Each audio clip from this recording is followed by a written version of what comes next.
ಸಾಮ್ರಾಜ್ಯಶಾಹಿ ವಕ್ತಾರರಂತೆ ನಾವಿಕರು, ಸೈನಿಕರು, ಕ್ರಿಕೆಟ್ ದಾಂಡಿಗರು, ರಾಜಕೀಯ ಮುತ್ಸದ್ದಿಗಳು ಮೆರೆದಾಡುತ್ತಿದ್ದರು. ಬ್ರಿಟಿಷ್ ಸಾಮ್ರಾಜ್ಯ ವಿಸ್ತರಿಸಲು ಏನೆಲ್ಲ ಆಟಗಳನ್ನು ಹೂಡಿದ್ದು ಅದೇ ಸಂಕ್ರಮಣ ಕಾಲದಲ್ಲಿಯೇ. ಹನ್ನಾ ಮತ್ತು ಸ್ಪೆನ್ಸರ್ ಚಾಪ್ಲಿನ್ ಒಂದು ಹೊತ್ತಿನ ಕೂಳಿಗೂ ಪರದಾಡುತ್ತಿದ್ದುದು ಅದೇ ಅವಧಿಯಲ್ಲಿ. ಆ ವಯಸ್ಸಿನಲ್ಲಿ ಚಾಪ್ಲಿನ್ ಸಮಾಜದ ಏರಿಳಿತಗಳನ್ನು ಕ್ಷುಣ್ಣವಾಗಿ ಪರಿಶೀಲಿಸುತ್ತಿದ್ದ, ಬಣ್ಣ ಬದಲಾಯಿಸುತ್ತಿದ್ದ, ಸಮವಸ್ತ್ರಗಳನ್ನು ನೋಡುತ್ತಿದ್ದ, ಕವಾಯತುಗಳ ಸಪ್ಪಳಗಳನ್ನು ಆಲಿಸುತ್ತಿದ್ದ. ಆ ರಾಜಕೀಯ ಸಾಮಾಜಿಕ ವಿದ್ಯಮಾನಗಳೆಲ್ಲ ಪ್ರಥಮ ಜಾಗತಿಕ ಮಹಾಯುದ್ಧದ ಮುನ್ಸೂಚನೆಗಳಾಗಿದ್ದವು. ಇದೆಲ್ಲ ಇರಲಿ, ಮುಂದೆ ಹೋಗೋಣ. ಅದೇ 14 ವರ್ಷ ಪೂರೈಸಿದ್ದ ಸಿಡ್ನಿ ಶಾಲೆ ಬಿಟ್ಟು ಪೋಸ್ಟ್ ಆಫೀಸ್ನಲ್ಲಿ ತಂತಿಗಳನ್ನು ಬಟವಾಡೆ ಮಾಡುವ ಕೆಲಸಕ್ಕೆ ಸೇರಿಕೊಂಡ. ಅವನು ತರುತ್ತಿದ್ದ ಕಿರು ಮೊತ್ತದ ಸಂಬಳದ ಜೊತೆಗೆ ತಾಯಿ ಹನ್ನಾ ಹೊಲಿಗೆ ಕೆಲಸದಿಂದ ಸಂಪಾದಿಸುತ್ತಿದ್ದ ಹಣ ಸಂಸಾರದ ತಕ್ಕಮಟ್ಟಿನ ನಿರ್ವಹಣೆಗೆ ಸಾಕಾಗುತ್ತಿತ್ತು. ಹನ್ನಾ ವಿಶ್ರಾಂತಿ ಪಡೆಯುವುದು ಅಪರೂಪವಾಗಿತ್ತು. ತುಂಬ ದಣಿಯುವವರೆಗೆ ಆಕೆ ಹೊಲಿಯುತ್ತಲೇ ಇರುತ್ತಿದ್ದಳು. 1 ಡಜನ್ ರವಿಕೆ ಹೊಲಿದರೆ 1.5 ಪೆನ್ಸ್ನಷ್ಟು ಹಣ ದೊರೆಯುತ್ತಿತ್ತು. ಆಕೆ ದಿನದ 12 ಗಂಟೆ ದುಡಿಯುತ್ತಿದ್ದಳು. ಒಂದು ವಾರದಲ್ಲಿ 54 ರವಿಕೆಗಳನ್ನು ಹೊಲೆದು 6 ಶಿಲ್ಲಿಂಗ್ಸ್ ಮತ್ತು 9 ಪೆನ್ಸ್ ಹಣ ಸಂಪಾದನೆ ಮಾಡಿರುವ ಉದಾಹರಣೆಗಳು ಇಲ್ಲದೇ ಇರಲಿಲ್ಲ. ಹೊಲೆಯುತ್ತಲೇ ಇರುತ್ತಿದ್ದುದನ್ನು ಚಾಪ್ಲಿನ್ ಸುಮ್ಮನೆ ನೋಡುತ್ತಾ ಕೂಡುತ್ತಿದ್ದ. ಮಗನಿಗೆ ಊಟ ಹಾಕಿ ಮಲಗಿಸಿ ತಾನು ಮತ್ತೆ ಹೊಲಿಗೆ ಯಂತ್ರದ ಮುಂದೆ ಕೂಡುತ್ತಿದ್ದಳು ಹನ್ನಾ. ಲಾಂಧ್ರದಲ್ಲಿ ಎಣ್ಣೆ ತೀರುವವರೆಗೂ ಹೊಲಿಯುತ್ತಿದ್ದಳು. ಸಿಡ್ನಿ ತನಗೊಂದು ಜೊತೆ ಅಂಚೆ ಇಲಾಖೆಗೆ ಸಂಬಂಧಿಸಿದಂತಹ ಸಮವಸ್ತ್ರ ಬೇಕೆಂದು ಪಟ್ಟು ಹಿಡಿದ ದಿನದಿಂದ ಮತ್ತೆ ಕಷ್ಟ ಕೋಟಲೆಗಳು ರೆಕ್ಕೆ ಗದರಿದವು. ಅವನು ಕೆಲಸಕ್ಕೆ ಸೇರಿದಂದಿನಿಂದ ಆಗೊಮ್ಮೆ ಈಗೊಮ್ಮೆ ಬೇಡಿಕೆಯನ್ನು ಪ್ರಸ್ತಾಪಿಸುತ್ತಲೇ ಇದ್ದ. ಅದಕ್ಕೆ ಸುಮಾರು 18 ಶಿಲ್ಲಿಂಗ್ಸ್ ಹಣ ಬೇಕಿದ್ದುದರಿಂದ ಹನ್ನಾ ನಿರ್ಲಕ್ಷಿಸಿದ್ದಳು. ದುಡಿಯುವುದು ಕೇವಲ ಊಟಕ್ಕೆ ಸರಿಹೋಗುತ್ತಿದ್ದುದರಿಂದ 18 ಶಿಲ್ಲಿಂಗ್ಸ್ ಖರ್ಚು ಮಾಡುವುದು ಕಷ್ಟಕರವಾಗಿತ್ತು.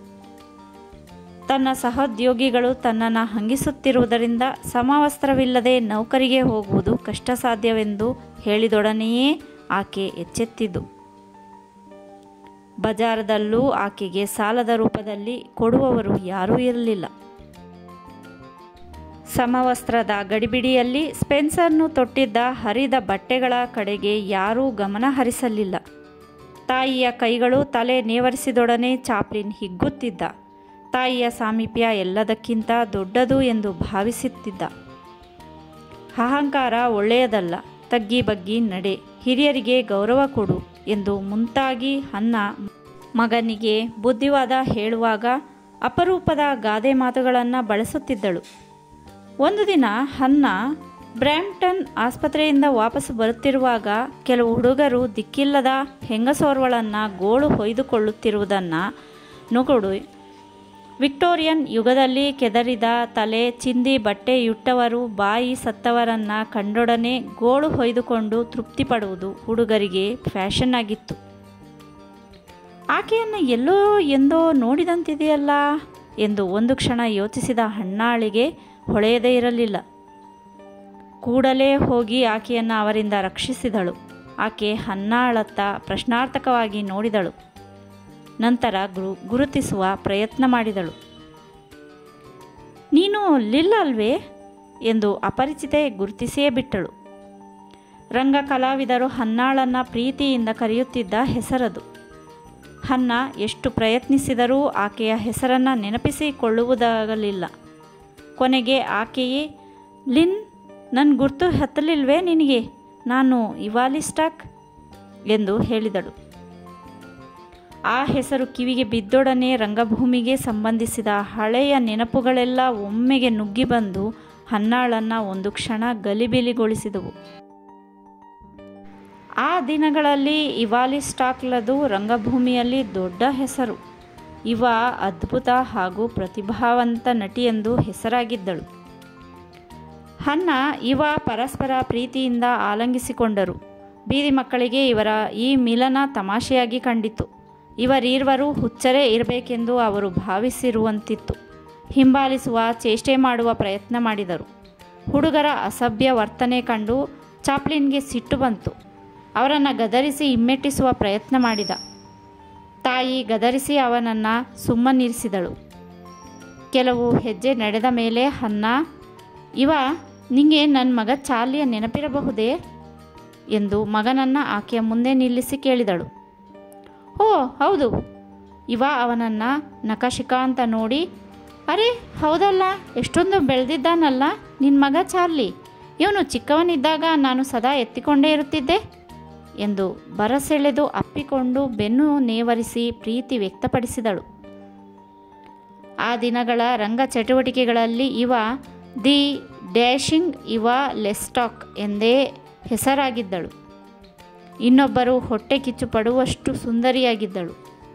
ಪ್ರತಿಕ್ಷಣ ಲವಲವಿಕೆಯಿಂದ ಪಾದರಸದಂತೆ ಇರುತ್ತಿದ್ದಳು. 10 ಮಂದಿಯನ್ನು ಸುಲಭವಾಗಿ ಆಕರ್ಷಿಸುತ್ತಿದ್ದ ಇವಳ ಪೂರ್ವಾಪರವನ್ನು ಹನ್ನ ಮಗ ಚಾಪ್ಲಿನ್ಗೆ ಪರಿಚಯಿಸಿದಳು. ಆಕೆಯನ್ನು ನೋಡಿದ ಚಾಪ್ಲಿನ್ಗೆ ತಾಯಿಯ ಮಾತುಗಳನ್ನು ನಂಬುವುದು ಕಷ್ಟವಾಯಿತು. ಕಾಲ ಆಕೆಯ ಬದುಕನ್ನು ವಿರೂಪಗೊಳಿಸಿತ್ತು. ಆ ಇಡೀ ದಿನ ಹನ್ನ ತನ್ನ ಒಂದಾನೊಂದು ಕಾಲದ ಗೆಳತಿ ಇವಳ ಸತ್ಕಾರ ಮಾಡಿದ್ದೇ ಮಾಡಿದ್ದು. ಸ್ನಾನ ಮಾಡಿಸಿದ್ದು ಆಕೆಯೇ, ಉಡಲು ತನ್ನ ಉಡುಪು ಕೊಟ್ಟಿದ್ದು ಆಕೆಯೇ.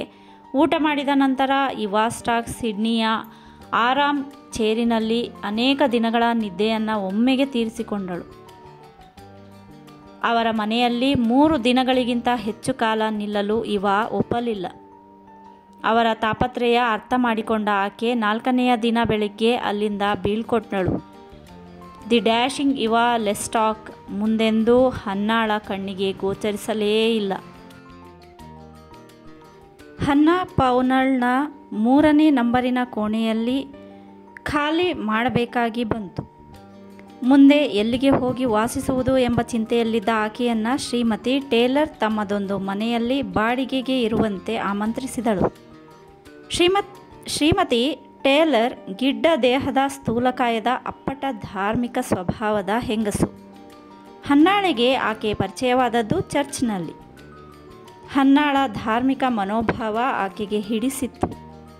ಆಕೆ ತಮ್ಮ ಮನೆಯ ಮುಂದಿನ ಒಂದು ಕೋಣೆಯನ್ನು ಹನ್ನಾಳ ಪುಟ್ಟ ಕುಟುಂಬಕ್ಕೆ ಕಡಿಮೆ ಮೊತ್ತದ ಬಾಡಿಗೆಗೆ ಕೊಟ್ಟಳು. ಸುಡುಗಾಡಿಗೆ ತೀರಾ ಹತ್ತಿರವಿದ್ದ ಆ ಮನೆಯ ಮೇಲಿನ ಮಹಡಿಯಲ್ಲಿ ಆಕೆಯ ಗಂಡ ಪಿಕ್ನಿಕ್ ಡಿಕೆನ್ಸ್ನ ಕೃತಿಗಳನ್ನು ನಕಲು ಮಾಡುವ ಕಾರ್ಯಾಗಾರ ನಡೆಸುತ್ತಿದ್ದ. ಪೌನಲ್ ಮನೆಗಿಂತ ಇದು ಎಷ್ಟೋ ಚೆನ್ನಾಗಿತ್ತು. ಪಿಕ್ನಿಕ್ ಕಣ್ಣಿಗೆ ದಪ್ಪನೆ ಚಾಳೀಸು ಹಾಕಿಕೊಂಡು ಕೆಲಸ ಮಾಡುತ್ತಿದ್ದ. ಚಾಪ್ಲಿನ್ ಶ್ರೀಮತಿ ಟೇಲರ್ ಬಳಿ ದಿನದ ವಿರಾಮ ಸಮಯವನ್ನು ಕಳೆಯುತ್ತಿದ್ದ. ಆಕೆಯೂ ಅವನೊಂದಿಗೆ ಹರಟುತ್ತಿದ್ದಳು. ಚರ್ಚ್ನಲ್ಲಿ ಪ್ರಾರ್ಥನೆ ಸಲ್ಲಿಸದಿದ್ದ ಮಗಳು ನೋಡಲು ಆಕರ್ಷಕವಾಗಿದ್ದಳು. ಆ ಸ್ವಭಾವದಿಂದಾಗಿ ಹನ್ನ ಆ ಹುಡುಗಿಯನ್ನು ಇಷ್ಟಪಡುತ್ತಿರಲಿಲ್ಲ. ಆಕೆಯನ್ನು ಧಾರ್ಮಿಕ ಹಾದಿಗೆ ತರಲು ಹನ್ನ ಸಂದರ್ಭಾನುಸಾರ ಪ್ರಯತ್ನಿಸದೇ ಇರಲಿಲ್ಲ. ಕ್ಷಣ ಕ್ಷಣಕ್ಕೆ ಸ್ಪೆನ್ಸರ್ ಚಾಪ್ಲಿನ್ಗೆ ತನ್ನ ತಂದೆಯ ನೆನಪು ಎಡಬಿಡದೆ ಕಾಡಲಾರಂಭಿಸಿತು. ಹಗಲಿರುಳೆನ್ನದೇ ಕೆನ್ನಿಂಗ್ಟನ್ ರಸ್ತೆ ದೂರವೆಂಬ ಕಾರಣಕ್ಕೆ ಹನ್ನ ಮಗನನ್ನು ಒಂಟಿಯಾಗಿ ಕಳಿಸಲಿಚ್ಛಿಸಲಿಲ್ಲ. ಚಾಪ್ಲಿನ್ ಒಂದು ದಿನ ಹೇಳದೆ ಕೇಳದೆ ಕನ್ನಿಂಗ್ಟನ್ ರಸ್ತೆಯಲ್ಲಿದ್ದ ತನ್ನ ತಂದೆಯ ಮನೆಗೆ ಹೋದ.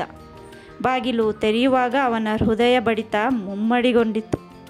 ಕೋಣೆಯ ಮೂಲೆಯಲ್ಲಿ ಹೊರಗಿದ್ದ ಚಾರ್ಲಸ್ ಚಾಪ್ಲಿನ್ ದೈಹಿಕವಾಗಿ ಜರ್ಜರಿತಗೊಂಡಿದ್ದ. ಮಗನನ್ನು ಕಂಡೊಡನೆ ಪುತ್ರ ವಾತ್ಸಲ್ಯದಿಂದ ಕಂಪಿಸಿದ. ಎದ್ದು ಸ್ವಾಗತಿಸಲು ಪ್ರಯತ್ನಿಸಿದ. ಆಗಲಿಲ್ಲ. ಹತ್ತಿರ ಬರುವಂತೆ ಕೈ ಸನ್ನೆ ಮಾಡಿದ. ಕಣ್ಣಾಲಿಗಳು ಕಂಪಿಸುತ್ತಿದ್ದ ಆತನ ಬಳಿಗೆ ಚಾಪ್ಲಿನ್ ಒಂದೊಂದೇ ಹೆಜ್ಜೆ ಇಡುತ್ತಾ ಹೋದ. ಹತ್ತಿರ ಬಂದ ಮಗನನ್ನು ಬರಸೆಳೆದು ಅಪ್ಪಿಕೊಂಡು ಮುಖದ ತುಂಬ ಮುದ್ದಿಸಿದ. ಕಷ್ಟಪಟ್ಟು ಉಸಿರಾಡುತ್ತಿದ್ದ. ಆತನ ದೇಹದ ಅಂಗಾಂಗಗಳು ಬಾತುಕೊಂಡಿದ್ದವು. ತನ್ನ ಹೆಂಡತಿ ಮತ್ತು ಸಿಡ್ನಿ ಬಗ್ಗೆ ವಿಚಾರಿಸಿದ. ಆತನ ಕಣ್ಣಂಚಿನಲ್ಲಿ ನೀರು ಕಾಣಿಸಿಕೊಂಡವು. ಎಲ್ಲಿ ತಂದೆ ಅತ್ತು ಬಿಡುವನೋ ಎಂಬ ಭಯದಿಂದ ಸ್ಪೆನ್ಸರ್ಗೆ ಅಲ್ಲಿ ಬಹಳ ಹೊತ್ತು ನಿಲ್ಲಲಿಲ್ಲ. ಆತನ ಅಪ್ಪುಗೆಯಿಂದ ಬಿಡಿಸಿಕೊಂಡು ಮನೆಗೆ ಓಡಿ ಬಂದುಬಿಟ್ಟ. ಅದಾದ 3 ವಾರಗಳ ನಂತರ ಚಾರ್ಲಸ್ ಚಾಪ್ಲಿನ್ನನ್ನು ಸೆಂಟ್ ಥಾಮಸ್ ಆಸ್ಪತ್ರೆಗೆ ಸೇರಿಸಲಾಯಿತು. ಸಾಯುವ ಕ್ಷಣದಲ್ಲೂ ಆತ ಮದ್ಯಪಾನ ಬಿಡಲು ಸಿದ್ಧನಿರಲಿಲ್ಲ. ಕೇವಲ 37 ವರ್ಷದ ಚಾರ್ಲಸ್ ಪ್ರತಿಕ್ಷಣದಲ್ಲೂ ಮೃತ್ಯುವಿನೊಡನೆ ಹೋರಾಡಿದ. ಆತನನ್ನು ಬದುಕಿಸಲು ವೈದ್ಯರು ಅಪರಿಮಿತವಾಗಿ ಶ್ರಮಿಸಿದರು. ಹನ್ನಾ ದಿನಕ್ಕೊಮ್ಮೆಯಾದರೂ ಸೆಂಟ್ ಥಾಮಸ್ ಆಸ್ಪತ್ರೆಗೆ ಹೋಗಿ ಗಂಡನನ್ನು ಅಸಹಾಯಕತೆಯಿಂದ ನೋಡಿ ದುಃಖದ ಬುತ್ತಿ ಕಟ್ಟಿಕೊಂಡು ವಾಪಸ್ಸಾಗುತ್ತಿದ್ದಳು. ಆಕೆ ಭೇಟಿಯಾದಾಗಲೆಲ್ಲ ಆತ ಆಫ್ರಿಕಾಕ್ಕೆ ಹೋಗಿ ಹೊಸ ಜೀವನವನ್ನು ನೆಮ್ಮದಿಯಿಂದ ಆರಂಭಿಸುವಂತೆ ಸಲಹೆ ನೀಡುತ್ತಿದ್ದ. ಆದರೆ ಆಕೆ ಗಂಡನ ಸಲಹೆಯನ್ನು ಪುರಸ್ಕರಿಸುವ ಸ್ಥಿತಿಯಲ್ಲಿ ಇರಲಿಲ್ಲ. ಕೆಲವು ದಿನಗಳ ನಂತರ ಚಾರ್ಲಸ್ ಚಾಪ್ಲಿನ್ ಕೊನೆಯುಸಿರೆಳೆದ. ಯಾರು ಚಾರ್ಲಸ್ನ ಕಳೇಬರದ ಅಂತಿಮ ಸಂಸ್ಕಾರ ಮಾಡಬೇಕು ಎಂಬ ಪ್ರಶ್ನೆಯನ್ನು ಆಸ್ಪತ್ರೆಯ ಆಡಳಿತ ವರ್ಗ ಎದುರಿಸಿತು. ಕಾನೂನು ರೀತ್ಯ ಅದರ ಹಕ್ಕು ಹನ್ನಾಳದು.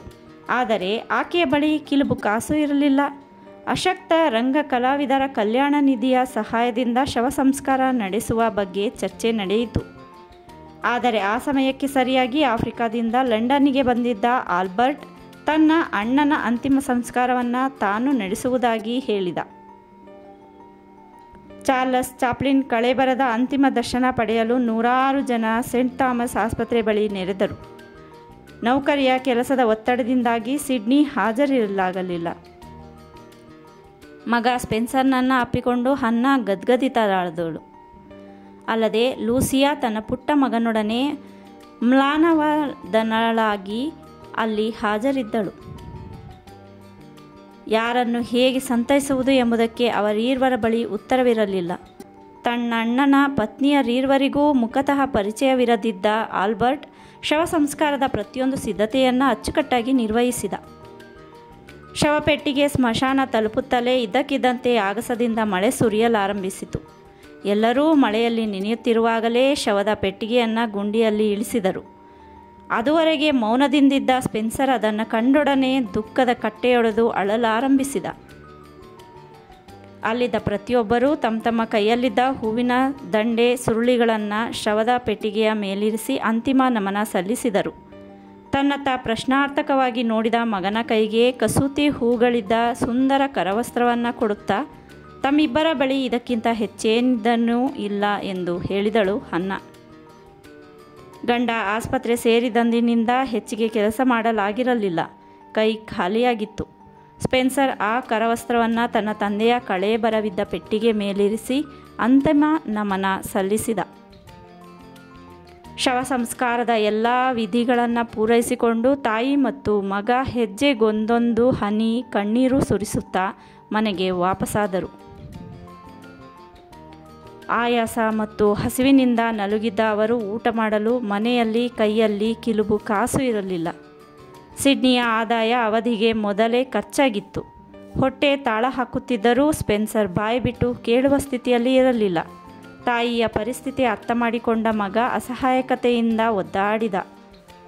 ಮಾರುವಂಥ ಗಿರವಿ ಇಡುವಂಥ ಯಾವುದೇ ವಸ್ತು ಮನೆಯಲ್ಲಿ ಉಳಿದಿರಲಿಲ್ಲ. ಮಹಾ ಸ್ವಾಭಿಮಾನಿ ಹೆಂಗಸಾದ ಆಕೆ ಅಕ್ಕಪಕ್ಕದ ಮನೆಯವರಿಂದ ಎಂದೂ ಕೈಗಡ ಪಡೆದವಕ್ಕಿಯಲ್ಲ. ಸಾಲ ಪಡೆದರೆ ತೀರಿಸುವ ಬಗೆಯಾದರೂ ಹೇಗೆ? ಅದೇ ಸಮಯಕ್ಕೆ ಸರಿಯಾಗಿ ಅವರ ಅದೃಷ್ಟವೋ ಎಂಬಂತೆ ಗುಜರಿ ಸಾಮಾನು ಕೊಳ್ಳುವವನೊಬ್ಬ ಕೂಗುತ್ತಾ ಬೀದಿಯಲ್ಲಿ ನಡೆದದ್ದು ಕಿವಿಗೆ ಬಿತ್ತು. ಹನ್ನಾ ಮಗನ ಮೂಲಕ ಆ ಗುಜರಿ ವ್ಯಾಪಾರಿಯನ್ನು ತಲಬಾಗಿಲಿಗೆ ಕರೆಸಿಕೊಂಡು ಬತ್ತಿ ಸ್ಟವ್ ಅನ್ನು ತೋರಿಸಿ ಎಷ್ಟು ಕೊಡ್ತೀಯಾ ಎಂದು ಕೇಳಿದಳು. ಚೌಕಾಸಿ ತುಸು ಹೊತ್ತು ನಡೆಯಿತು. ಕೊನೆಗೆ ಹನ್ನಾ ಆ ಅಮೂಲ್ಯ ಆಸ್ತಿಯನ್ನು ಅರ್ಧ ಪೆನ್ನಿಗೆ ಮಾರಿದಳು. ಆ ಹಣದಿಂದ ಸ್ಪೆನ್ಸರ್ ಬ್ರೆಡ್ ತಂದ. ತಾಯಿ ಮಗನ್ನ ಅದನ್ನು ಹಂಚಿಕೊಂಡು ತಿಂದರು. ಹೊಟ್ಟೆ ತುಂಬ ನೀರು ಕುಡಿದರು. ಅಗಲಿದ ಗಂಡನ ಸಾಮಾನುಗಳನ್ನು ಒಯ್ಯುವಂತೆ ಆಸ್ಪತ್ರೆಯಿಂದ ಕರೆ ಬಂದೊಡನೆ ಹನ್ನಾ ಅಲ್ಲಿಗೆ ಹೋದಳು. ಆದರೆ ಅಲ್ಲಿ ಗಂಡ ಬಿಟ್ಟು ಹೋಗಿದ್ದ ಆಸ್ತಿಯಾದರೂ ಏನು?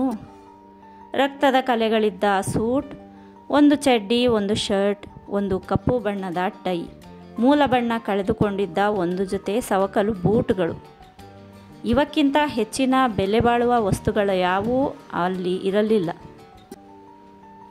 ಆ ಬೂಟುಗಳನ್ನು ಎತ್ತಿಕೊಳ್ಳುತ್ತಲೇ ಅರ್ಧ ಸವರನ್ ನಾಣ್ಯವೊಂದು ದೇವರೇ ಕಳಿಸಿದ್ದಿರಬೇಕು ಎಂಬಂತೆ ನೆಲದ ಮೇಲೆ ಬಿದ್ದು ಸದ್ದು ಮಾಡಿತು. ಚಾರ್ಲಸ್ ಅದನ್ನು ಚಪ್ಪಲಿಯ ಒಳಪದರಿನಲ್ಲಿ ಹುದುಗಿಸಿಟ್ಟು ಎಷ್ಟು ಕಾಲವಾಗಿತ್ತೋ. ಕೆಲವು ವಾರಗಳು ಸ್ಪೆನ್ಸರ್ ತೋಳಿಗೆ ದುಃಖ ಸೂಚಕವಾದ ಬಟ್ಟೆ ಕಟ್ಟಿಕೊಂಡಿದ್ದುಂಟು. ತಾಯಿಯಿಂದ ಕಾಡಿಬೇಡಿ 1 ಶಿಲ್ಲಿಂಗ್ ಹಣ ಪಡೆದು ಮಾರ್ಕೆಟ್ಗೆ ಹೋಗಿ ಹೂವು ಕೊಂಡು ಮಾರುತ್ತಿದ್ದುದುಂಟು. ಕೆಲವು ಮಹಿಳೆಯರು ಅವನ ಪೂರ್ವಾಪರ ವಿಚಾರಿಸಿ 1-2 ಕಾಸು ಬಕ್ಷೀಸು ಕೊಡುತ್ತಿದ್ದುದುಂಟು. ಇದು ತಮಗೆ ತಕ್ಕುದಲ್ಲದ ವೃತ್ತಿ ಎಂದು ಹನ್ನ ಅವನನ್ನು ಹೂವು ಮಾರುವ ಹವ್ಯಾಸದಿಂದ ಬಿಡಿಸಿದಳು. ಈ ಅನುಭವದಿಂದ ಅವನೊಡನೆ ವ್ಯಾಪಾರಿಯೋರ್ವ ಜಾಗೃತನಾದ.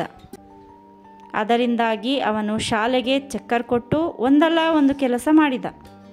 ಇನ್ನೊಮ್ಮೆ ಮಿಠಾಯಿ, ಮಗದೊಮ್ಮೆ ಅಣ್ಣ ಸಿಡ್ನಿಯ ಶಿಫಾರಸ್ಸಿನಿಂದ ವೈದ್ಯರೋರರ ಬಳಿಯಲ್ಲಿ ಬಾಲ ಸೇವಕನ ಕೆಲಸ, ಡಾಕ್ಟರ್ ಕಿನ್ವೇಯವರ ಮನೆಯಲ್ಲಿ ನೆಲ ತೊಳೆಯುವ ಕೆಲಸ ಮಾಡಿದ.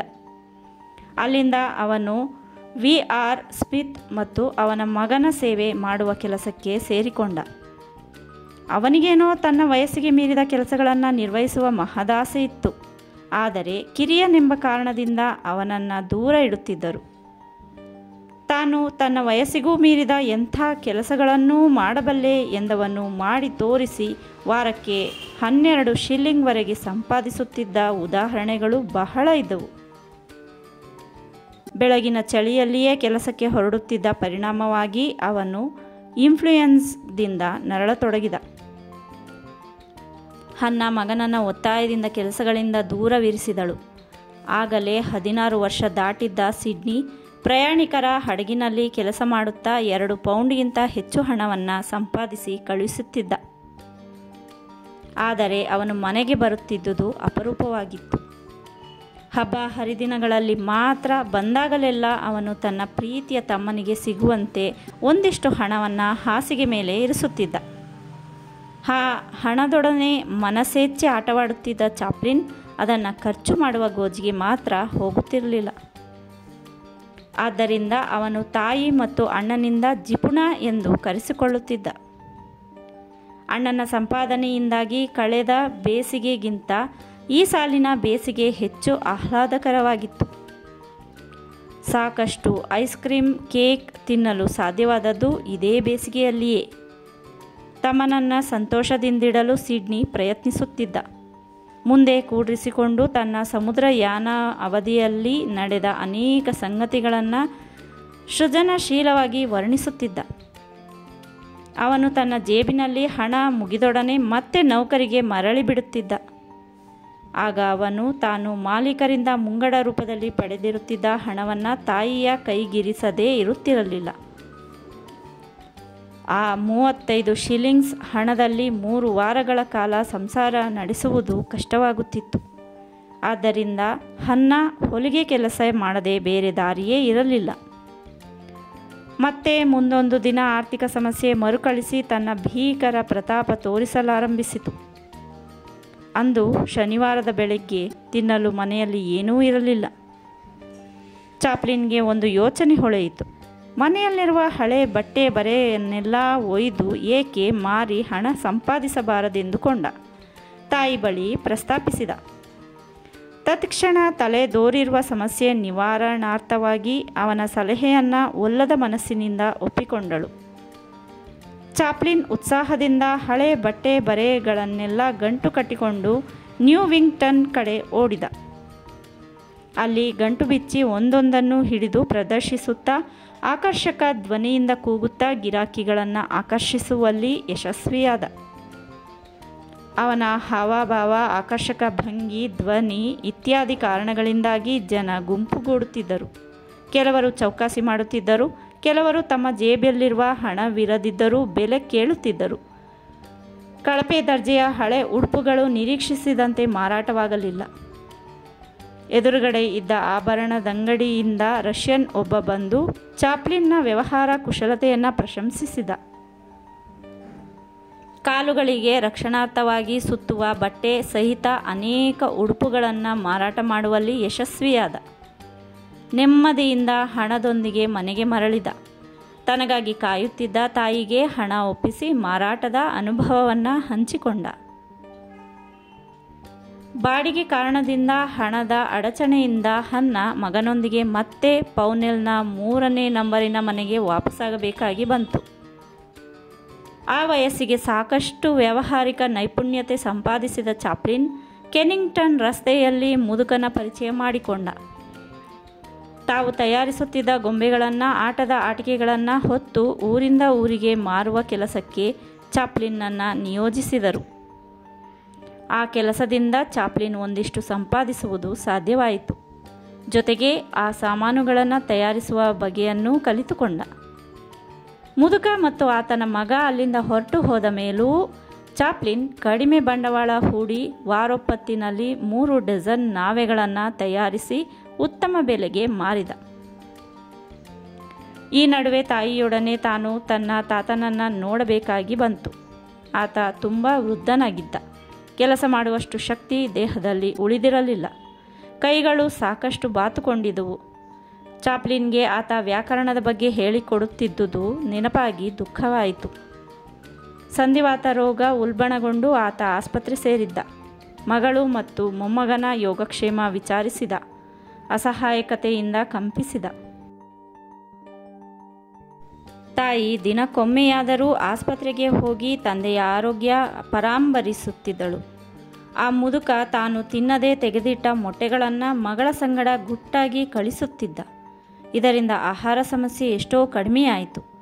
ತಾನು ಹೋಗದಿದ್ದಾಗ ಹನ್ನ ಆಸ್ಪತ್ರೆಗೆ ತನ್ನ ಮಗ ಚಾಪ್ಲಿನ್ನನ್ನು ಕಳಿಸುತ್ತಿದ್ದಳು. ತನ್ನ ಮೊಮ್ಮಗ ಚಾಪ್ಲಿನ್ ಎಂದರೆ ಮುದುಕ ಹಿಲ್ಸ್ಗೆ ಎಲ್ಲಿಲ್ಲದ ಮಮತೆ. ಅಲ್ಲಿ ಬಿಳಿ ಹಂಸಗಳಂತೆ ಅಡ್ಡಾಡುತ್ತಿದ್ದ ಶುಶ್ರೂಷಕಿಯರ ಪರಿಚಯವನ್ನು ಚಾಪ್ಲಿನ್ ಮಾಡಿಕೊಂಡ. ಆದ್ದರಿಂದ ಅವರೂ ಸಹ ಚಾಪ್ಲಿನ್ ಚೀಲದಲ್ಲಿ ಏನು ಹುದುಗಿಸಿ ಇಟ್ಟುಕೊಂಡು ಒಯ್ಯುತ್ತಿದ್ದಾನೆಂದು ತಪಾಸಣೆ ಮಾಡುವ ಗೋಜಿಗೆ ಹೋಗದೆ ಸಹಕರಿಸುತ್ತಿದ್ದರು. ಮುದುಕ ಹಿಲ್ಸ್ ಆಸ್ಪತ್ರೆಯಲ್ಲಿದ್ದಷ್ಟು ಕಾಲ ಹನ್ನ ಮತ್ತು ಚಾಪ್ಲಿನ್ ಮೊಟ್ಟೆಗಳ ಮೇಲೆ ಕಾಲ ಕಳೆದರು. ಈ ತಾತ್ಕಾಲಿಕ ವ್ಯವಸ್ಥೆಯಿಂದ ಒಪ್ಪಂದದಿಂದ ಎಷ್ಟು ದಿನಗಳಂತೆ ಕಾಲ ಹಾಕಲು ಸಾಧ್ಯ? ಸಿಡ್ನಿ ವಾರಗಟ್ಟಲೆ ಮನೆಗೆ ಮರಳಿರಲಿಲ್ಲ.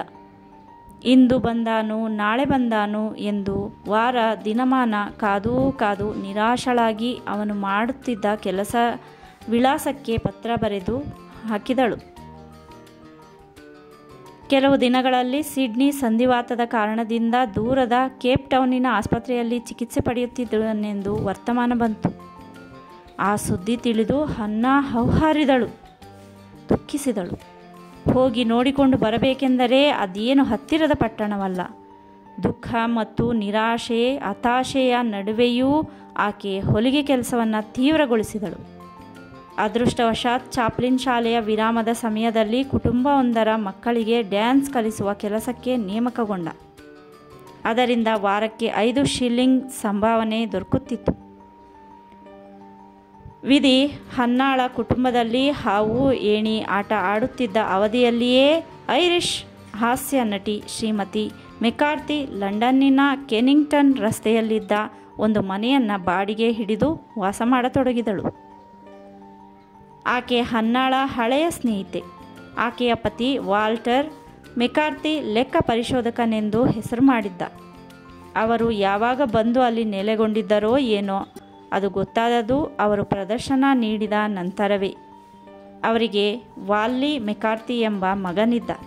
ಅವನು ಹೆಚ್ಚು ಕಡಿಮೆ ಚಾಪ್ಲಿನ್ ವಾರಿಗೆಯವನಾಗಿದ್ದ.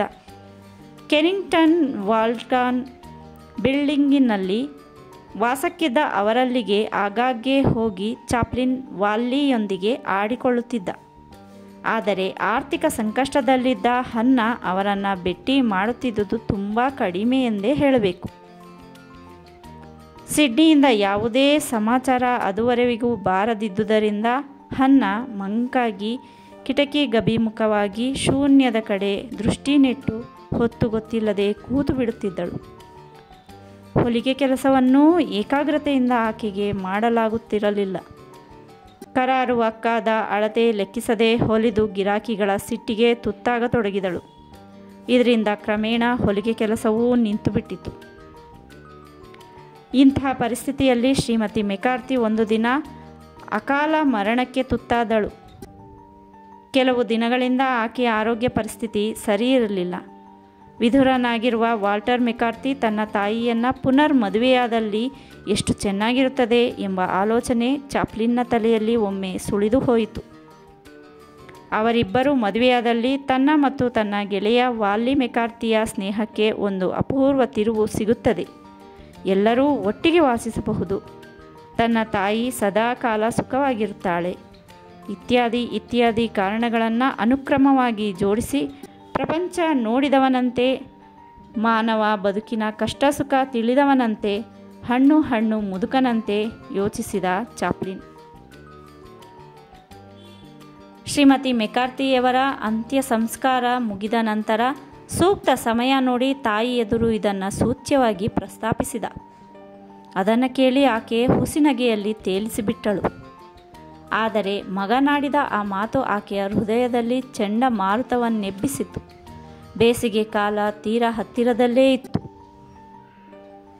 ಬೇಸಿಗೆ ರಜೆಯ ಆರಂಭದ ಒಂದು ದಿನ ಆಮಂತ್ರಣದ ಮೇರೆಗೆ ಚಾಪ್ಲಿನ್ ಮೆಕಾರ್ಥಿಯವರ ಮನೆಯಲ್ಲಿ ವಾಲ್ಲಿಯ ಜೊತೆ ಕೂತು ಊಟ ಮಾಡಿದ. ಪೌನೆಲ್ನ ಮನೆ ಸಮೀಪಿಸಿದಾಗ ಗೇಟ್ ಬಳಿ ಅಕ್ಕಪಕ್ಕದ ಹುಡುಗರು ಜಮಾಯಿಸಿದ್ದರು. ಚಾಪ್ಲಿನ್, ನಿಮ್ಮ ತಾಯಿಗೆ ಹುಚ್ಚು ಹಿಡಿದಿದೆ ಎಂದು ಚಿಕ್ಕ ಹುಡುಗಿ ಸಹಜ ರೀತಿಯಲ್ಲಿ ಹೇಳಿದಳು.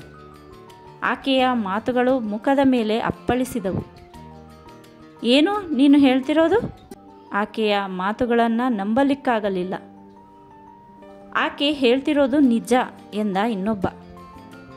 ಆಕೆ ಓಣಿಯ ಎಲ್ಲ ಮನೆಗಳ ಬಾಗಿಲು ಬಡಿದು ಹುಟ್ಟುಹಬ್ಬದ ಉಡುಗೊರೆಗಳೆಂದು ಎಲ್ರಿಗೂ ಇದ್ದಿಲು ತುಂಡುಗಳನ್ನು ಕೊಟ್ಟಳು. ಬೇಕಾದರೆ ನಮ್ಮ ತಾಯಿಯನ್ನಾದರೂ ಕೇಳು. ಮುಂದಿನದನ್ನು ಕೇಳಲಾರದೆ ಮಹಡಿಯ ಏರಿದ. ಹೃದಯ 1000 ಪಟ್ಟು ಬಡಿದುಕೊಳ್ಳುತ್ತಿತ್ತು. ಬಾಗಿಲು ದೂಡಿದ. ಎಂದಿನಂತೆ ಕಿಟಕಿ ಮುಂದೆ ಹನ್ನ ಕೂತಿದ್ದಳು.